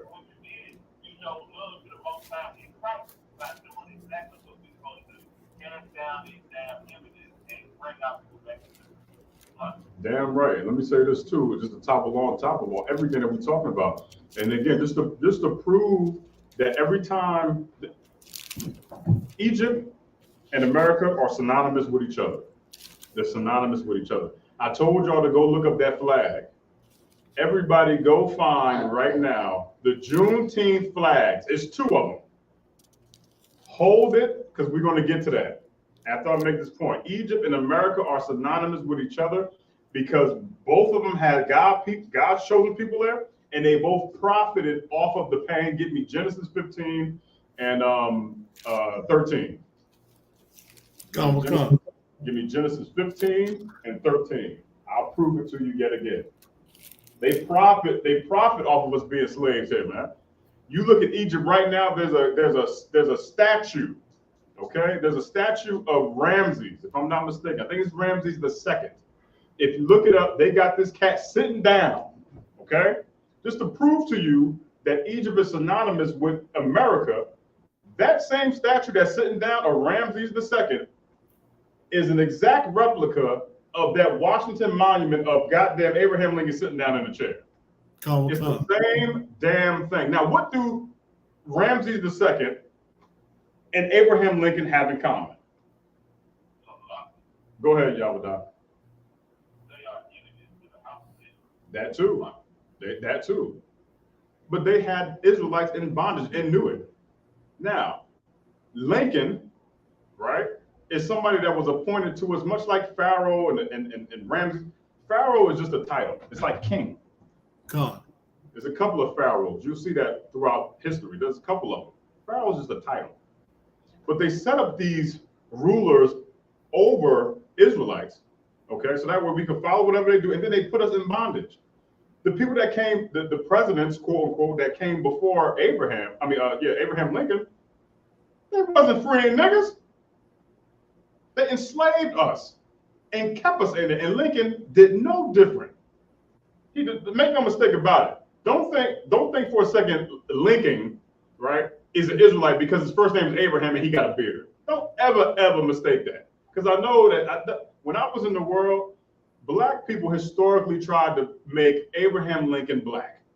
From that stupid conspiracy about him on the penny, him facing this way, and all the other presidents turned their back on him, and then the penny is bronze.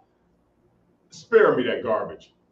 Lincoln was an oppressor who kept us in captivity as well. Okay? You got, go ahead, Yahweh.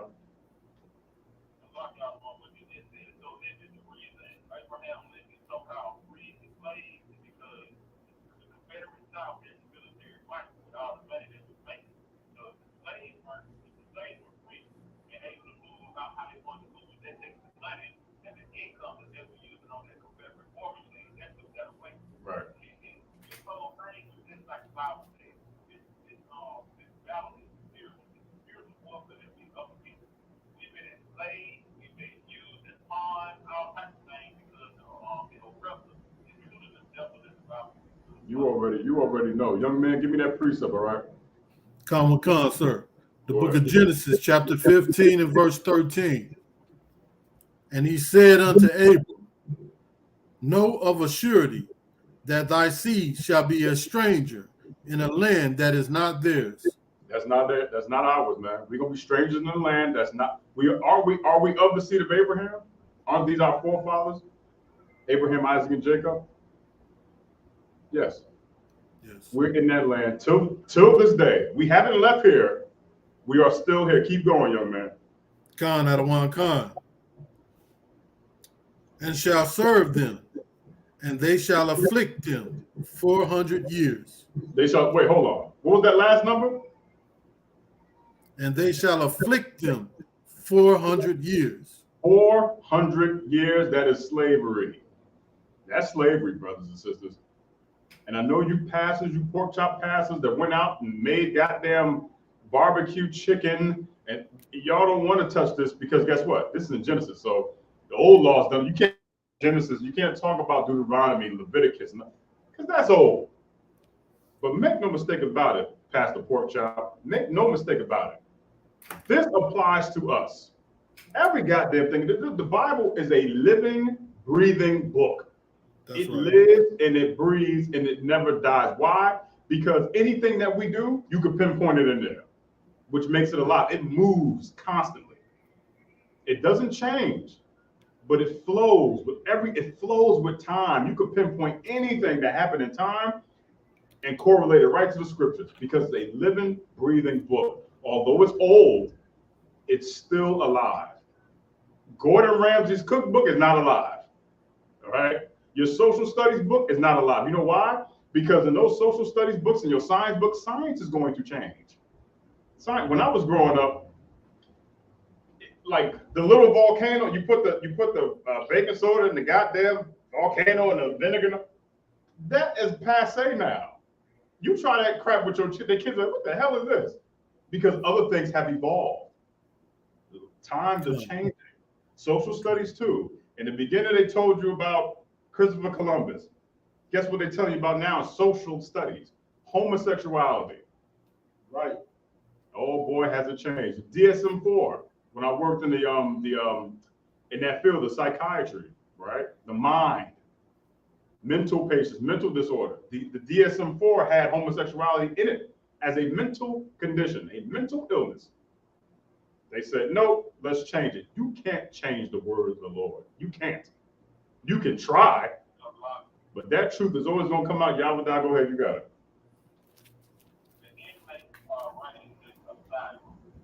Damn right about that. Damn right.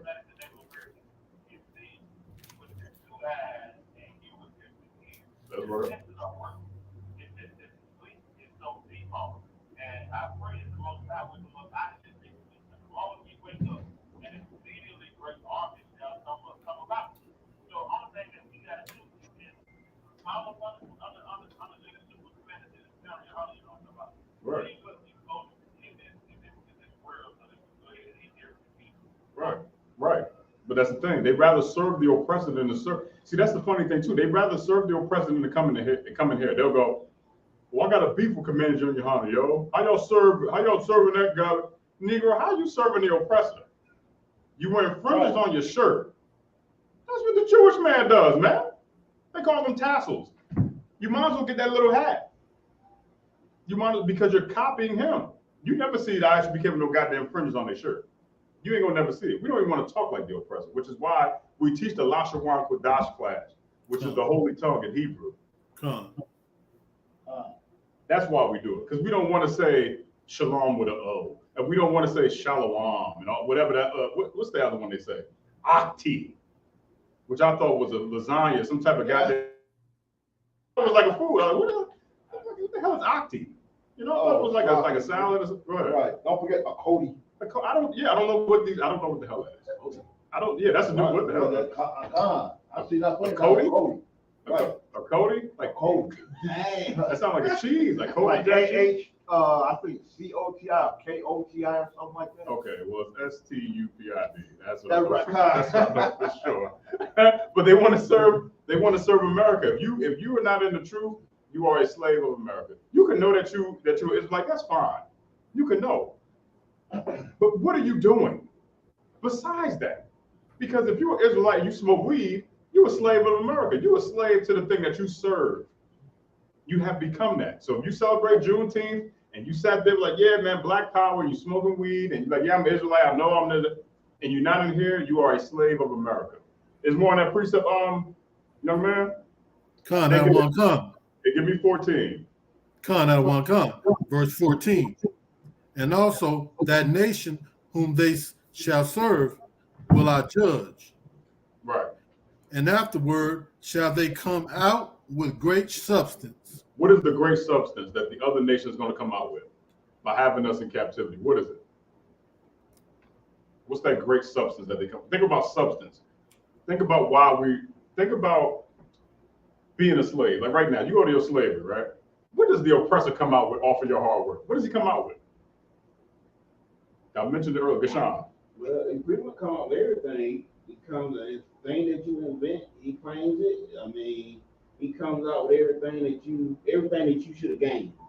Okay, You know what I'm saying? I'll take that, but I want a very specific, like I said, now or right there. When we are in a captivity, when the Israelites are in a captivity, we make the nations who we are serving kingdoms what? Over. No, what? Go ahead. Powerful, but with what? Salakia. Go ahead, young man. With our labor. Close. Yahweh, what you got?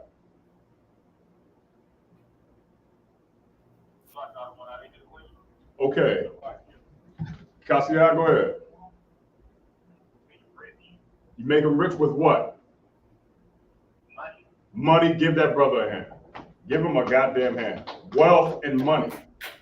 Which is why, if you turn your dollar bill around, guess what's on your dollar bill? Guess what's on the back? Something resembling Egypt. Now, why in the blue hell is that there? If we're in America, why in the blue hell is there a pyramid on the back of the dollar? Because America wants to emulate Egypt. They have the Lord's chosen people. I got George's point.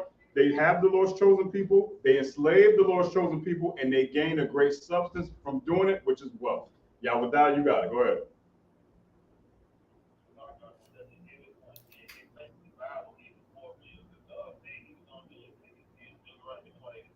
Right.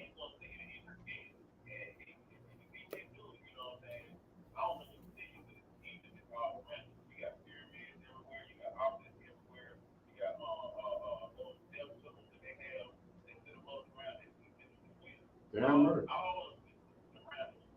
Damn right. And with that, give me Exodus chapter 1 and verse 11, which I'm glad you segued off of that, Yahweh, because that's going into the next point to clarify more about Egypt being synonymous with America, which is why your dumbass thinks you're free and you're not.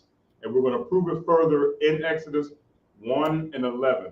Whoever got it, read. I think the young man going to do it, which is fine. The book of Exodus, chapter 1 and verse 11. Therefore, they did set over them taskmasters to afflict them with their burdens. Mm-hmm. And they built for Pharaoh treasured cities, Python and Ramses. Stop right there. Stop right there. They set rulers over us there. They set rulers over us in Egypt, man. Okay? When niggas are getting along and having a good time, what I want y'all to understand about Exodus 1 and 11, we're going to go from 1 and 11 to 14, and then we're going to go up to the top and then read all the way down to 21, Salaki, right? If this ain't Black Wall Street, I don't know what the hell is, man. Black people come into an area, based off the precepts we gave earlier, come into an area, nobody's bothered, we ain't bothering nobody, we mind our own goddamn business. Here comes the oppressor, or here comes an oppressor to do what he does best in his oppressors. Put rules and barriers, and here's what you should do, here's what you're not gonna do, and then work us to death. They're gonna work us to death, man. And they set up a ruler in Egypt over the Israelites. And they did it here. It's called the President of the United States. They do it in your community. It's called governor. It's called mayor. It's called council person. All of these people are set up and appointed to be rulers over you, which is why the Lord said don't vote. Which is why the Israelites, especially in the UPK, we don't vote. Because why in the blue hell would you vote for the person who's oppressing you, stupid? Why would you do it?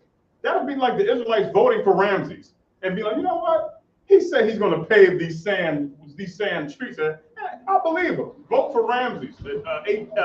70 AD. Ramses coming for change, making change. You think Ramses is going to come on? Man, give me a break. You think Pharaoh was going to be like, you know what? I'm gonna pave the streets for them because they voted for me.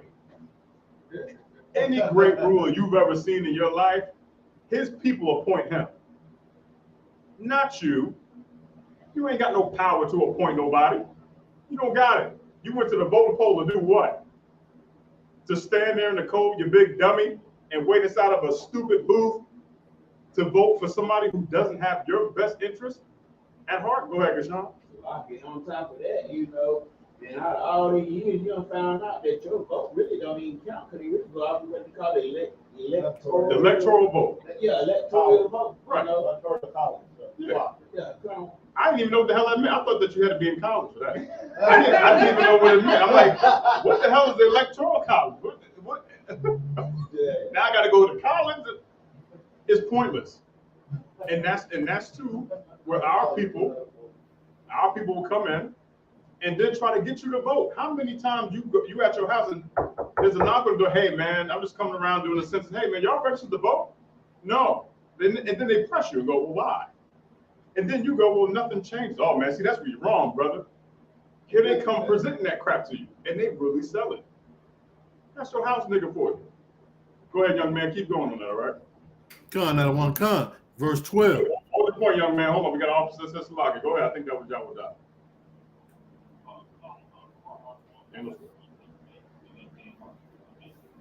Yeah, go ahead and present what you got. Let me hear it, all right?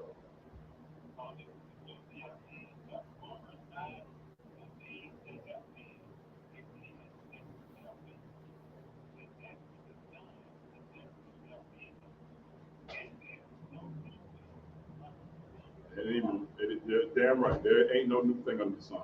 Keep that in mind, brothers and sisters. Ain't nothing new. You were oppressed in Egypt. You were oppressed over here. You had a ruler that beat you up over there. You're going to have one that does it here. Your body lays in the dead street anywhere you go and anywhere that you're oppressed. Don't ever get that confused. Mama, so I see your hand. Go ahead.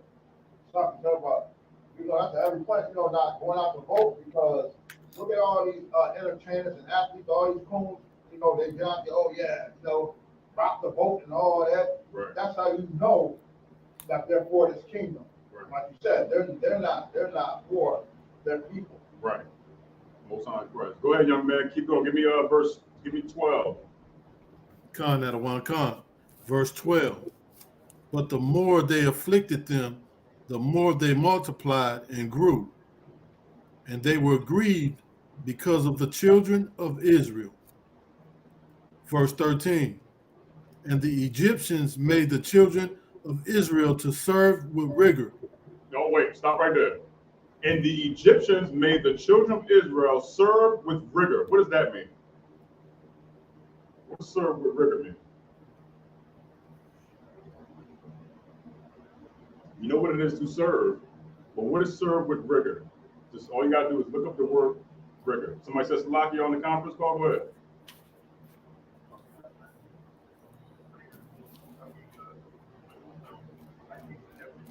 Go ahead, give it to me.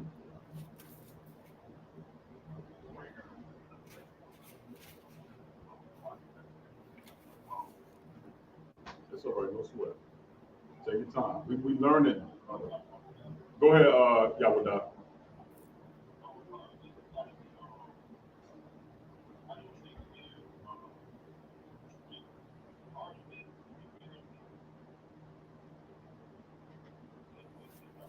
That's exactly what the hell it is. That's exactly what it is. The Egyptians, make no mistake about it again, we had hard times over there, man. We had hard times there, just like here. Keep going, young man. Give me 14. Con, that one con. Verse 14. And they made their lives bitter with hard bondage, in mortar and in brick, right, and in all manner of service, right, in the fields. Right. All their service wherein they made them serve was with rigor. Stop right there. So you Negroes that go over to Egypt, especially you sisters, you go over to Egypt and you're posing with the Sphinx doing that stupid thing where it looks like you're holding the Sphinx, and you're going over and taking pictures next to the pyramids like you Beyonce, okay? Right. That is a blatant insult to the very land that you're standing on, where our people died, were beaten, raped, you name it, and you over there taking pictures of the hard work. You over there taking pictures of it. Here's the funny thing. Do you ever see the oppressor go to let me see, wherever the hell Pearl Harbor took place and just start taking pictures? Hey man, look at this, man. Hey, yeah. You know why? Because it's an insult. They have memorials for them.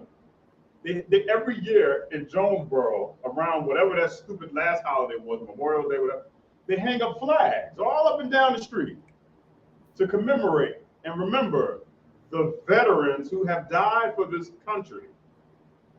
You, on the other hand, take it upon yourself to go to Egypt where we were slaves in bondage, and you're taking pictures like you at a goddamn photo shoot.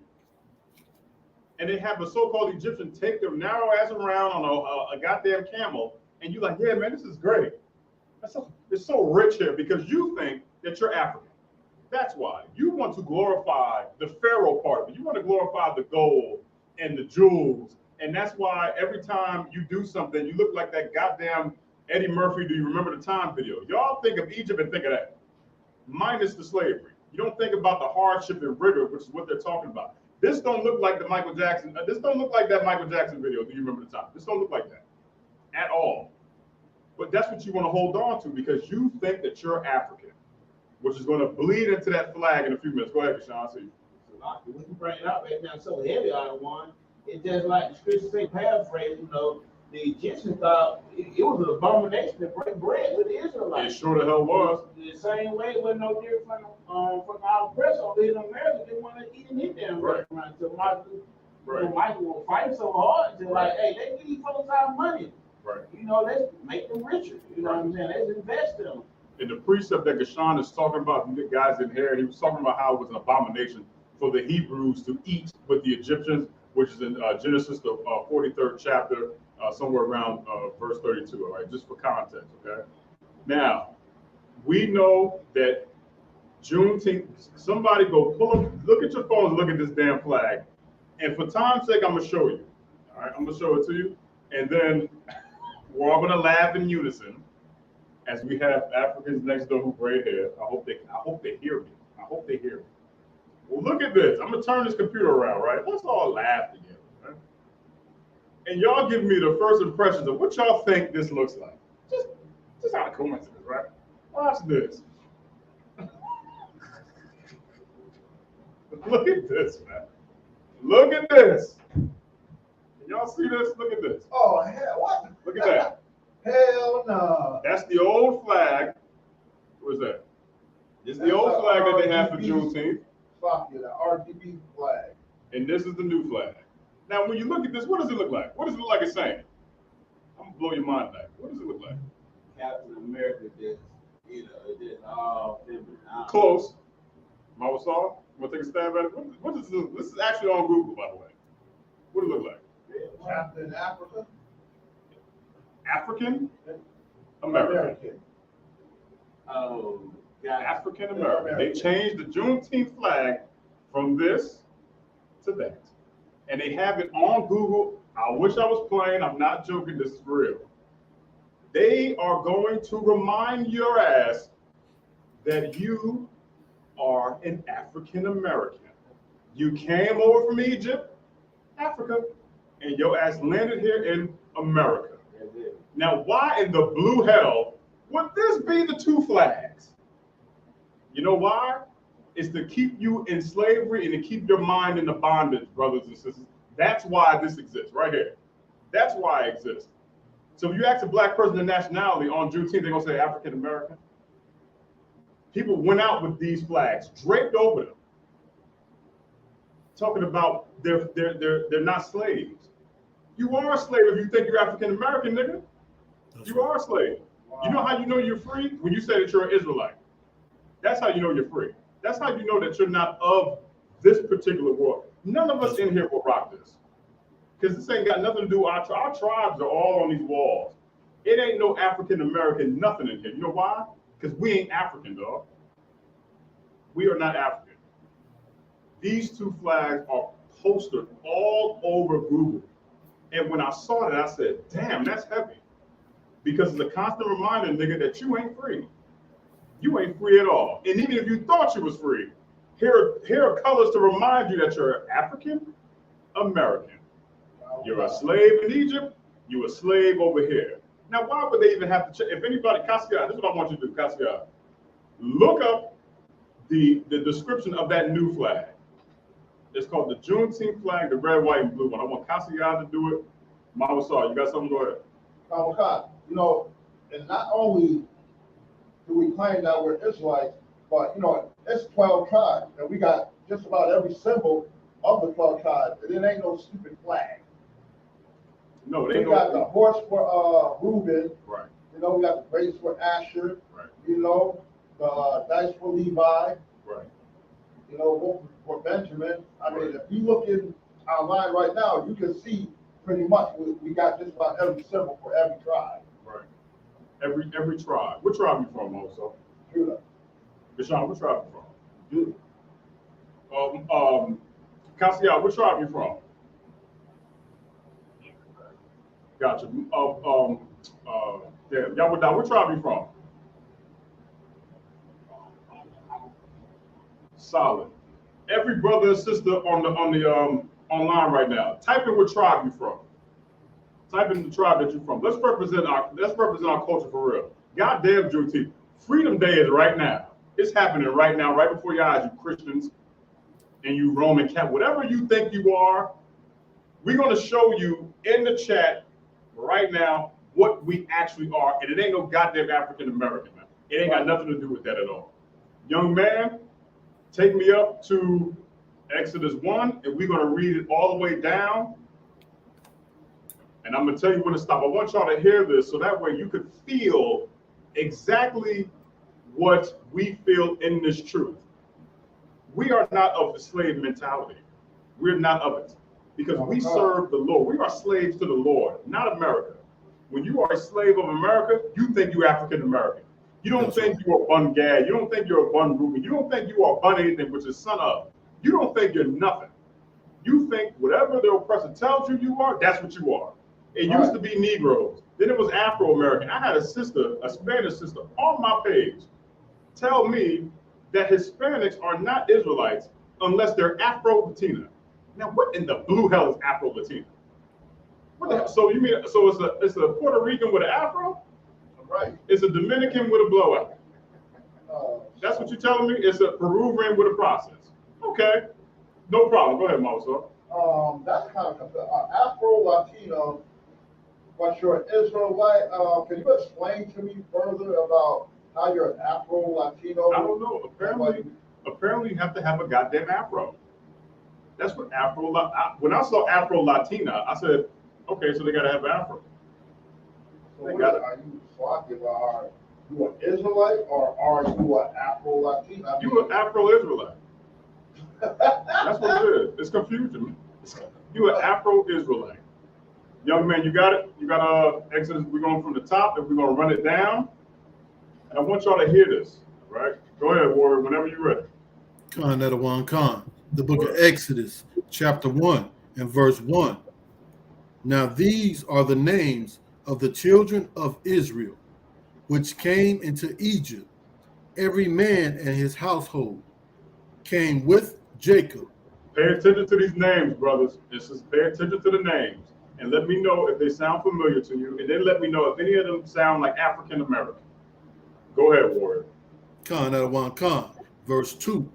Reuben, Simeon, Levi, and Judah, Issachar, Zebulun, and Benjamin, Dan, and Naphtali, Gad, and Asher. Keep going. Verse 5. And all the souls that came out of the loins of Jacob were 70 souls, for Joseph was in Egypt already. Right, keep going. Khan Adawan Khan, verse 6. And Joseph died, and all his brethren, and all that generation. And the children of Israel were fruitful, and increased abundantly, and multiplied, and waxed exceeding mighty, and the land was filled with them. You see what happens when we're amongst each other? You see what happens? We be good, man. This is Black Wall Street. We are so better when it's just us. All of the tribes in unison. All of us. We ain't fighting. We ain't beefing. We chilling. Zephaniah 2:1 to the damn core. Which is why when we go to Passover and you see all the tribes up there, it ain't never no fight. Ain't nobody getting shot. Go ahead and go to one of them goddamn unity camps. Go to that unity conference, whatever the hell it is that the Shalamians do, and they go down there and they trying to bang each other's women, and IUIC is there, okay? And whoever else goes down there, and they go down there and they have problems because they're not in the truth. They are Israelites who know that they're Israel, but don't want to serve the Lord. They rather serve America, which is why they're not in here. Keep going. Khan Adawan Khan, verse 8. Now there arose up a new king over Egypt, which knew not Joseph. The new king that rose up over Egypt is the person that was appointed to rule over us. Okay, it's usually Ramses II or some type of a pharaoh that's ruling up over us. Just like your governors and your mayors and your council people. Anytime niggas are somewhere minding our own business, here they come. Here it comes, because they want a piece of the action. Go ahead. Verse 9. And he said unto his people, behold, the people of the children of Israel are more and mightier than we. They know we're mightier than them. Every nation on the planet knows, not only knows who the hell we are, but they know we're greater. The best boxers, as Yahweh said a couple camps ago, best boxers, the cookers, Gashan too brought it out. Boxers, cooks, you name it, we're the best at it. That's right. Here's something so small. The best, quote unquote, the so-called best chefs in the world are white men. Now, how in the hell is that if white people don't use seasoning? That's how right. are they the best? They don't even use seasoning, dog. We have to take their recipe and niggify it and remix it to make it the greatest. I don't know no white person Esau anywhere that can make macaroni and cheese. Not Paula Dean, not Jimmy Dean. They cannot make it, man, because they fail. Right. They don't have no swagger about them. They know we're the best. And when you know that a person, a nation of people are the best, you want to put them in a bondage to use and reap and break all of their benefits from them and all of their talents to make your nation grow. I.e. basketball, UFC, whatever you name, they use our talents to make their nations grow. Keep going. Verse 10. Come on, let us deal wisely with them, lest they multiply. And it come to pass that when they falleth out any war, they join also unto our enemies, right, and fight against us, and so get them up out of the land. This is what they don't want. This is how you know that we're the strongest people alive.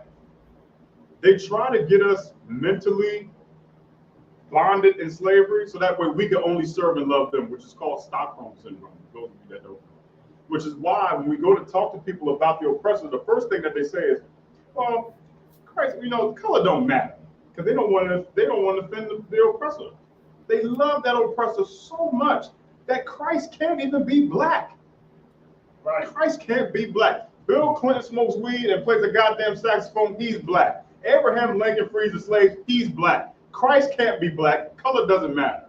When color matters on your goddamn driver's license, it matters in a police lineup. Color matters. But then when it comes down to Christ, the one person who we step that unwelcome welcome at, they go, "Well, man, hey, color don't matter." Yes, it does, Negro. You know it matters. If a picture of your father is hanging up and your father's dead, and every year at the same time they come and honor your father, right? If that picture moves and it's a Chinese person, somebody should be pissed, right? Somebody should go, "Well, damn, that ain't Dad." Exactly. That's how we feel in here. Every time we see that crooked cow with that homosexual on the foot, that is not our king at all. But you have to be smart and not have a slave mentality to know that. Keep going. Verse 11. Therefore they did set over them taskmasters, right, to afflict them with their burdens. Mm-hmm. And they built for Pharaoh treasure cities, Python and Ramses. That's what we just talked about. We the ones that did that, man. All you Kemet cats that believe in Geb and these homosexual cats. Listen, man, I don't know how y'all cats are even Kemet after Captain Bizarre done smashed the goddamn religion in half multiple times. How do you do it? How do you still subscribe to that? How do you do it? And they all have this, they don't look like warriors, they look like warriors. All of them had this, he got a ponytail hanging down, and they say, "We look stupid." They call us the Power Rangers. And these cats are gods. And they look soft, man. They look moist. Keep going. Verse 12. But the more they afflicted them, the more they multiplied and grew. And they were grieved because of the children of Israel. We don't die, we multiply. Keep going. Verse 13. And the Egyptians made the children of Israel to serve with rigor. And they made their lives bitter with hard bondage, in mortar and in brick, and in all manner of service in the field. All their service wherein they made them serve was with rigor. Keep going. This is the heavy part that we all should pay attention to. From this part down, This is what we need to focus on, for sure. Go ahead, young man. Khan Adawan Khan. And the king of Egypt spake to the Salakia.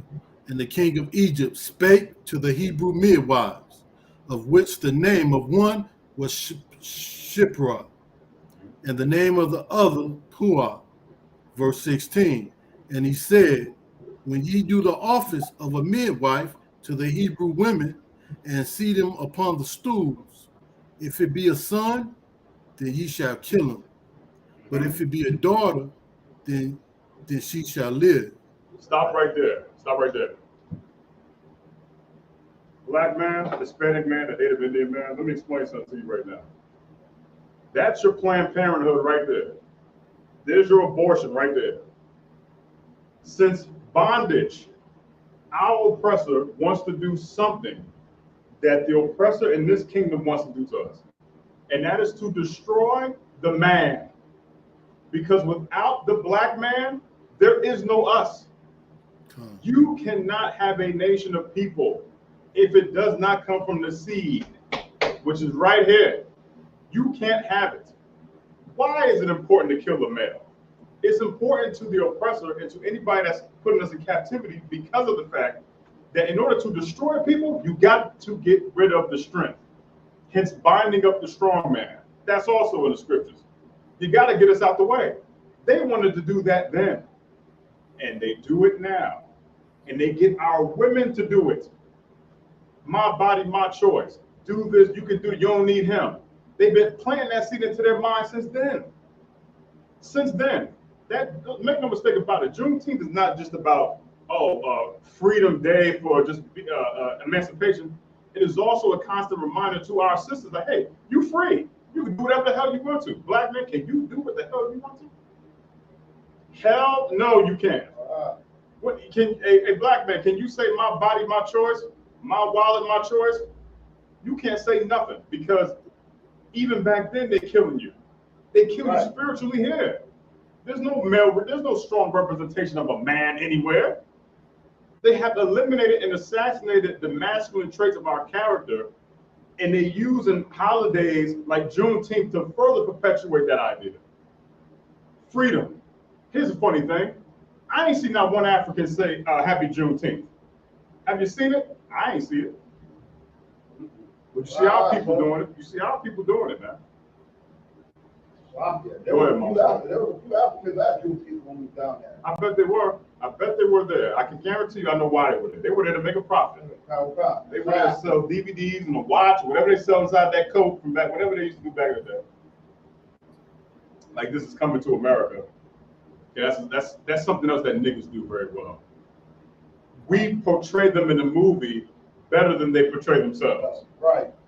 We portray them in the movie, then make the movie famous. I have not seen one African movie yet that I go, damn, that's pretty good. Until Eddie Murphy dresses up as a Hamite. Even Black Panther, Chadwick, whatever the heck, Boston, Redford, he dressed up as, pretended to be Ham. #1 Marvel movie.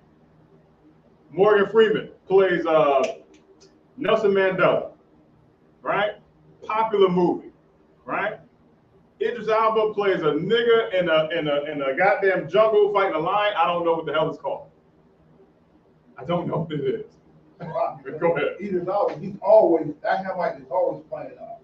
Yeah, and that goes to the other point too, which is they'll rob you of your culture. Idris Elba. This is another one of them Hamite sisters. The one that does Insecure. Sisters, what the hell is this lady's name? It's some chick, some skinny Hamite chick. Oh, I know. Oh, Issa Rae. Issa Rae. She's a Hamite too? Yes, she's Hamite. She got a little. I know girl I play her best friend. She a Hamite too. All of them are Hamites, and they portray black women in a negative connotation, right? Right. And they profit off of it. And sisters think this is a fair comparison. Like, oh, that's my life. They're mocking you, stupid. They're mocking you. You don't see us playing no role with a bone in our nose, do you? And let me hit you with this to further put this nail in the coffin. You can't portray an African because you're not, and there's proof of that. There's a series called Cleopatra, where they have a sister Who's playing Cleopatra? The Egyptians and those smelly Hamites in Africa are protesting the series because of misrepresentation. They said it themselves that Cleopatra was not black. Right. Meanwhile, they didn't say nothing when Liz Taylor played her because they're in cahoots. But if a sister plays an African, you best believe, especially one of stature, they'll go, nah, you can't do that. Right. You can't, nah, man, you can't do that. If you're going to represent us, you better have one of our own. Man, go to hell, man. Go to hell. Go ahead, you got it.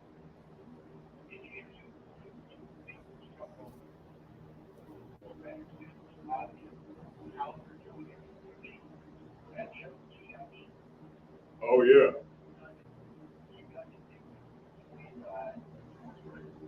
Right.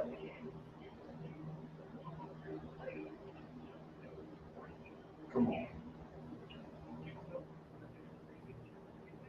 Yeah, his name is Digimon Chataway or Chuchimon Chuchu, whatever the hell. I know what you're talking about, yeah. He's playing a slave and got an award for it. Yet you wouldn't cast a nigga to do it. Ain't that crazy? Wow. What an insult. Keep going, young man. You got it. Khan Adawan Khan, verse 17. But the midwives feared God, and did not as the king of Egypt commanded them, but saved the men and children alive. Damn right. Damn right. Sisters, don't go to the abortion clinic. Save the children, man. You say the children are our future, yet you're going to kill them because the oppressor told you to do it. Stand up like, nah, man, I'm not going to shorten the nation because you told me that it's going to be a burden to have a child at 23. And then when you get 33, now you're desperately panicking to try to find a nigga to put some seed in you because you listened to the oppressor for so long. Don't do that. Have kids when you're younger. In your 20s, when you're in your prime, that you got the energy to run after a 5-year-old. Right. Stop burying your head into a book and going, this is more important. I got to go to college. You can always get a degree, Negro. You can't always have ovaries. Go ahead. So, and then when they're in college, when they do get pregnant, oh, I'm pregnant. Oh my God, what am I going to do? What am I going to do? Life is over. Right. Oh no. What? This is going to ruin. I want to travel. Guess what? You can still travel, dummy. Right. You know you can still travel, right? You can still get a degree. Colleges are not going anywhere. They're going to be here for quite some time. You can always travel. Go ahead. Somebody says Salaki. Go ahead.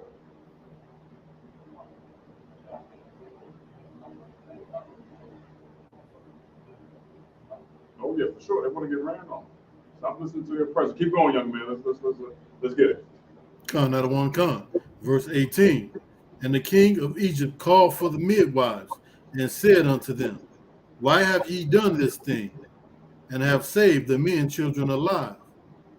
And the midwives said unto Pharaoh, because the Hebrew women are not as the Egyptian women. Say that again. Khan Adawan Khan, because the Hebrew women are not as the Egyptian women. The Hebrew women are not as the Egyptian women.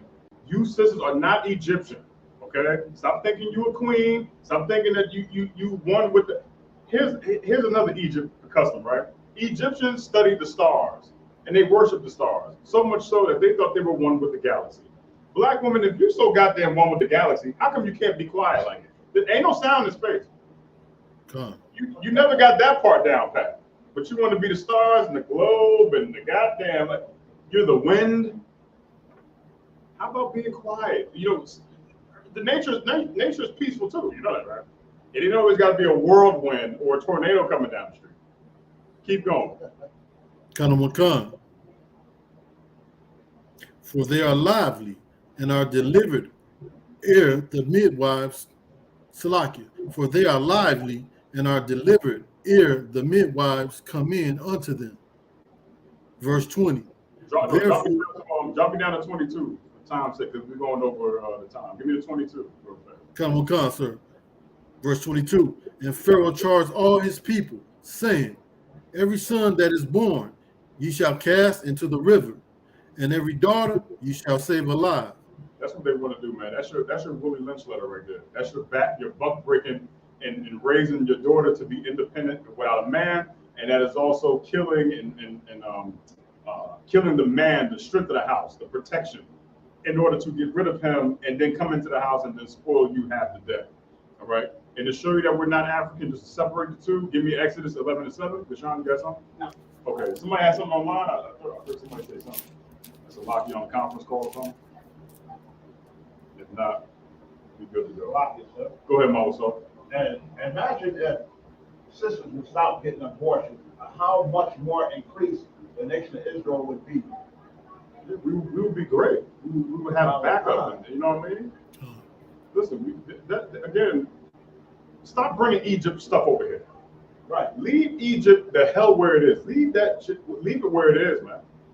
Stop bringing that mentality, that slave mentality over here. Slavery happened in Egypt, and our captivity continues here. But you don't have to have that mentality. Right. You don't have to have it. You got Exodus 11:7. Con that one con. Go ahead and read it. Con that one con. Exodus chapter 11 and verse 7. But against any of the children of Israel shall not a dog move his tongue against man or beast, that ye may know how the Lord doeth put a difference between the Egyptians and Israel. Listen, there's a difference between us and them. There's a fundamental difference. And you go ahead and rep that Juneteenth if you want to. Africans are not celebrating Juneteenth at all. They don't give a damn about it because it doesn't serve a purpose for them. Right. You celebrate it because you think that's why those colors represent what you value. You're like, oh yeah, man, African American, I'm free, yeah. You're not African. You're not even American, nigga. You're an Israelite. Go ahead, you got it.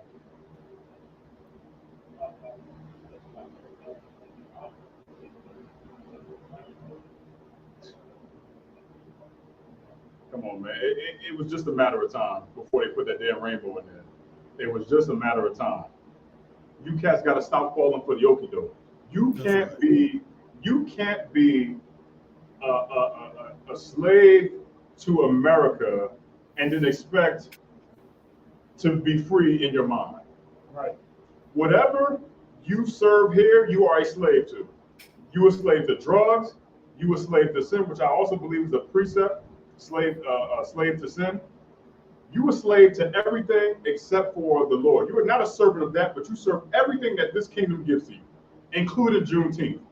You go out of your way to get your clothes ready, to make travel arrangements, to get the food, to get the drinks, to get the family over. The Passover is where you should be. And here is where you should be. Honoring the high holy days that the Lord ordained for us to honor. That is what you should be working your way towards, not Juneteenth. What the hell is Juneteenth to Passover, man? Abraham Lincoln gave freedom to the slaves. Guess what? In the I.S.U.P.K and the Convention of YAHANNA, we found out what these high holy days were. And we are servants of the Lord. I'm glad to say I'm a slave of the Lord, man. Because being a slave of that caliber put me in the pedestal higher than what I was in the world. I'm no longer a slave to drugs. I'm no longer a slave to whores. I'm no longer a slave to my own life of death. You could be a slave to death.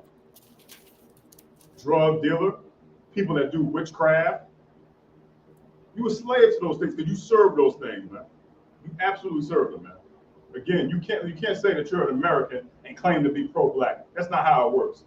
Juneteenth keeps you in a slave mentality, and the truth is the only thing that can set you free, man. That's the only thing that sets you free. Not a goddamn piece of artwork that says Juneteenth Freedom Day. The truth sets you free.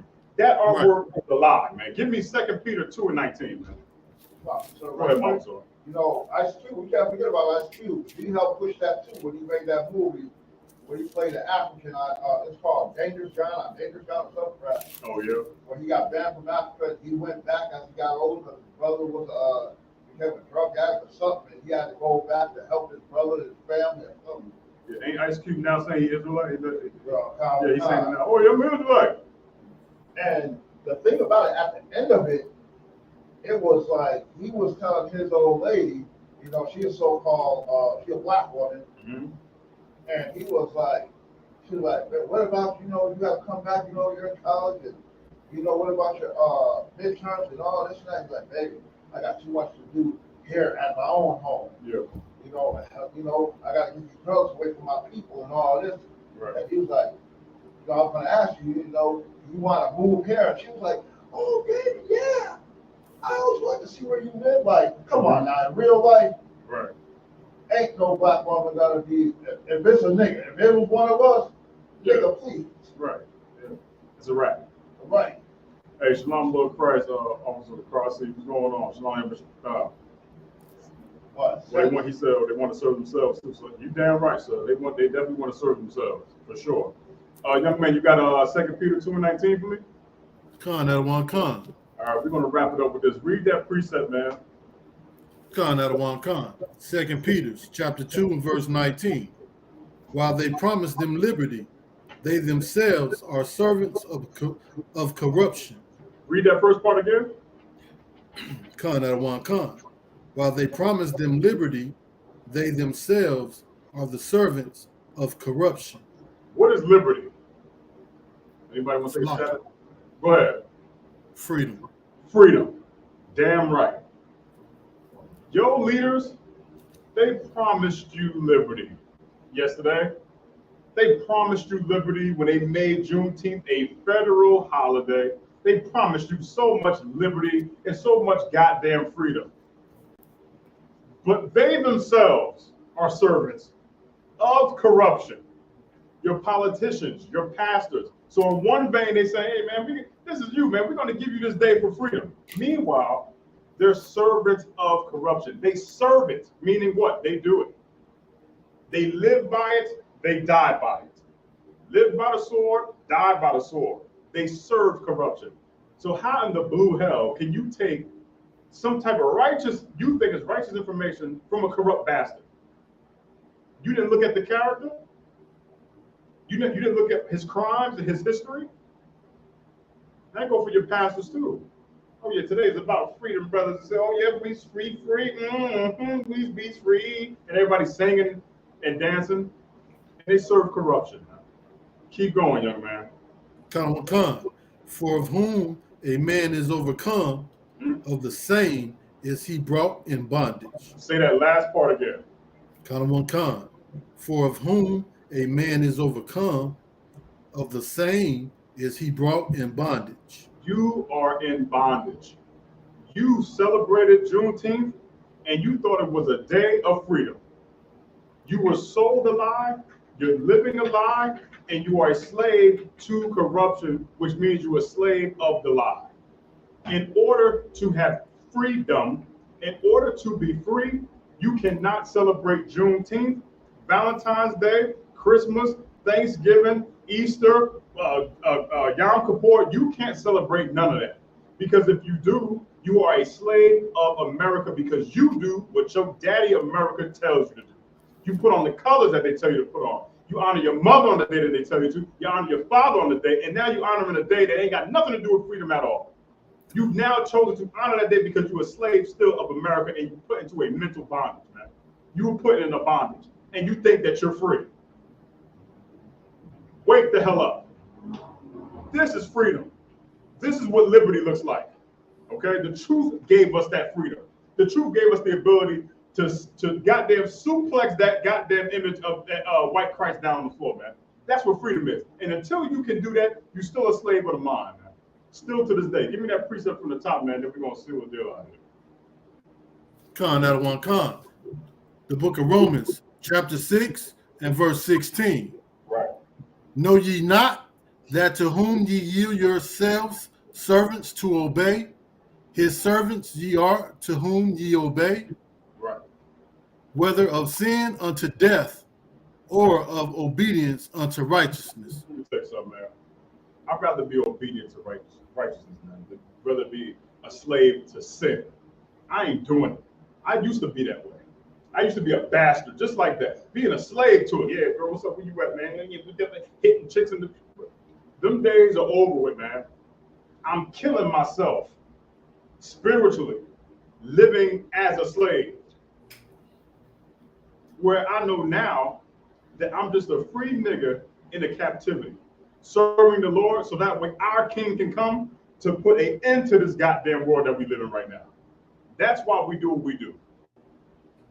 That's why.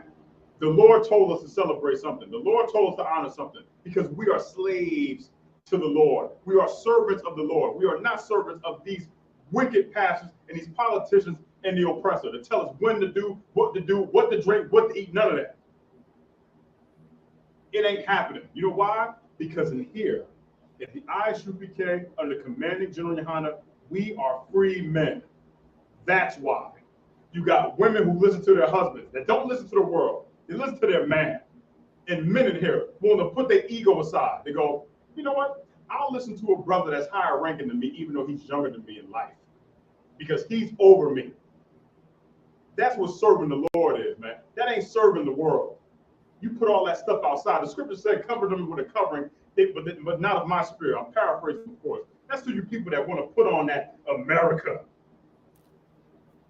America is synonymous with Egypt. America is synonymous with plagues. America is synonymous with homosexuality. America and Egypt are synonymous with putting black people in chains and keeping you in the mental bondage.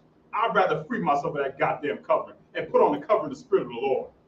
That's what we do in here. And if you can't do that, stay at home, be a slave of the mind, and be a slave of that white man and that oppressor. With that, I'm going to pass the class off. Police Officer Deshaun, you got to Deshaun.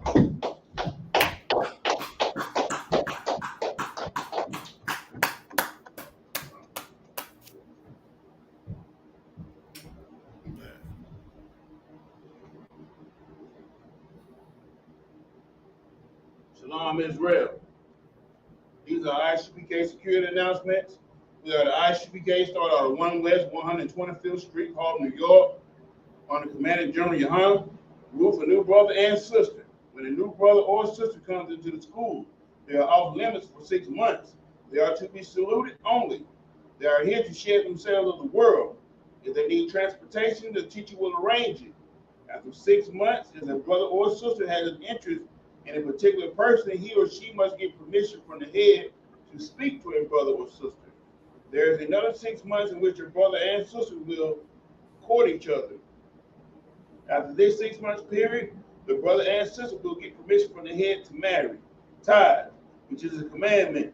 The book of Numbers, chapter 18, verse 21, and the book of Malachi, chapter 3, verse 8 through 10, means tenth in the Hebrew, my Ashura. 10% of every penny of any increase the Lord gives you, give to the treasury department or teacher. Priest fund, free will offering for priests, not mandatory. Whatsoever amount you would like. Upcoming holy convocation, we'll be having the Feast of the Memorial, the blowing of the trumpets. That will be Friday, September the 5th.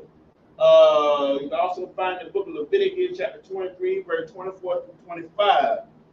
And we would like to ask all Akim and our water check the bulletin board in the hallway. If anyone wants to be a trooper in the school, to start wearing all black, boot, shirt, pants, headband, and scarf. And we would like to ask you, the address here at the school here in Atlanta is 3353 Glenwood Road, Decatur, Georgia. And like I said, we will be hosting the feast for the Memorial blowing of the trumpets here at this address Sunday, September 15th. And we'd like to ask you to Google the address whenever you come to the school, because it kind of helps out with the algorithms and help us promote the school. And with that, we'd like to give one courtesy salute to the teachers. Middle Israel Almighty. Middle Israel Almighty Shabbat. Almighty. Rock.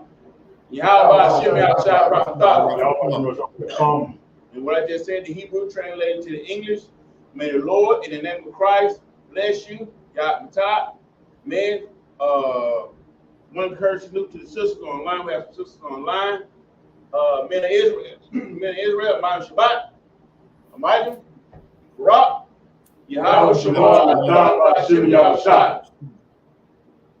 And what I just said in the Hebrew translated to the English, may the Lord watch over you in the name of Christ. Yah top, means hands down. Class is made. That's right.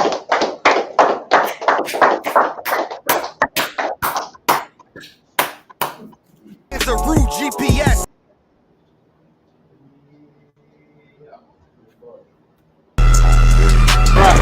For so long you've been sighing and crying, begging for justice, and here the Lord is bringing you justice right here to your streets. City eyes.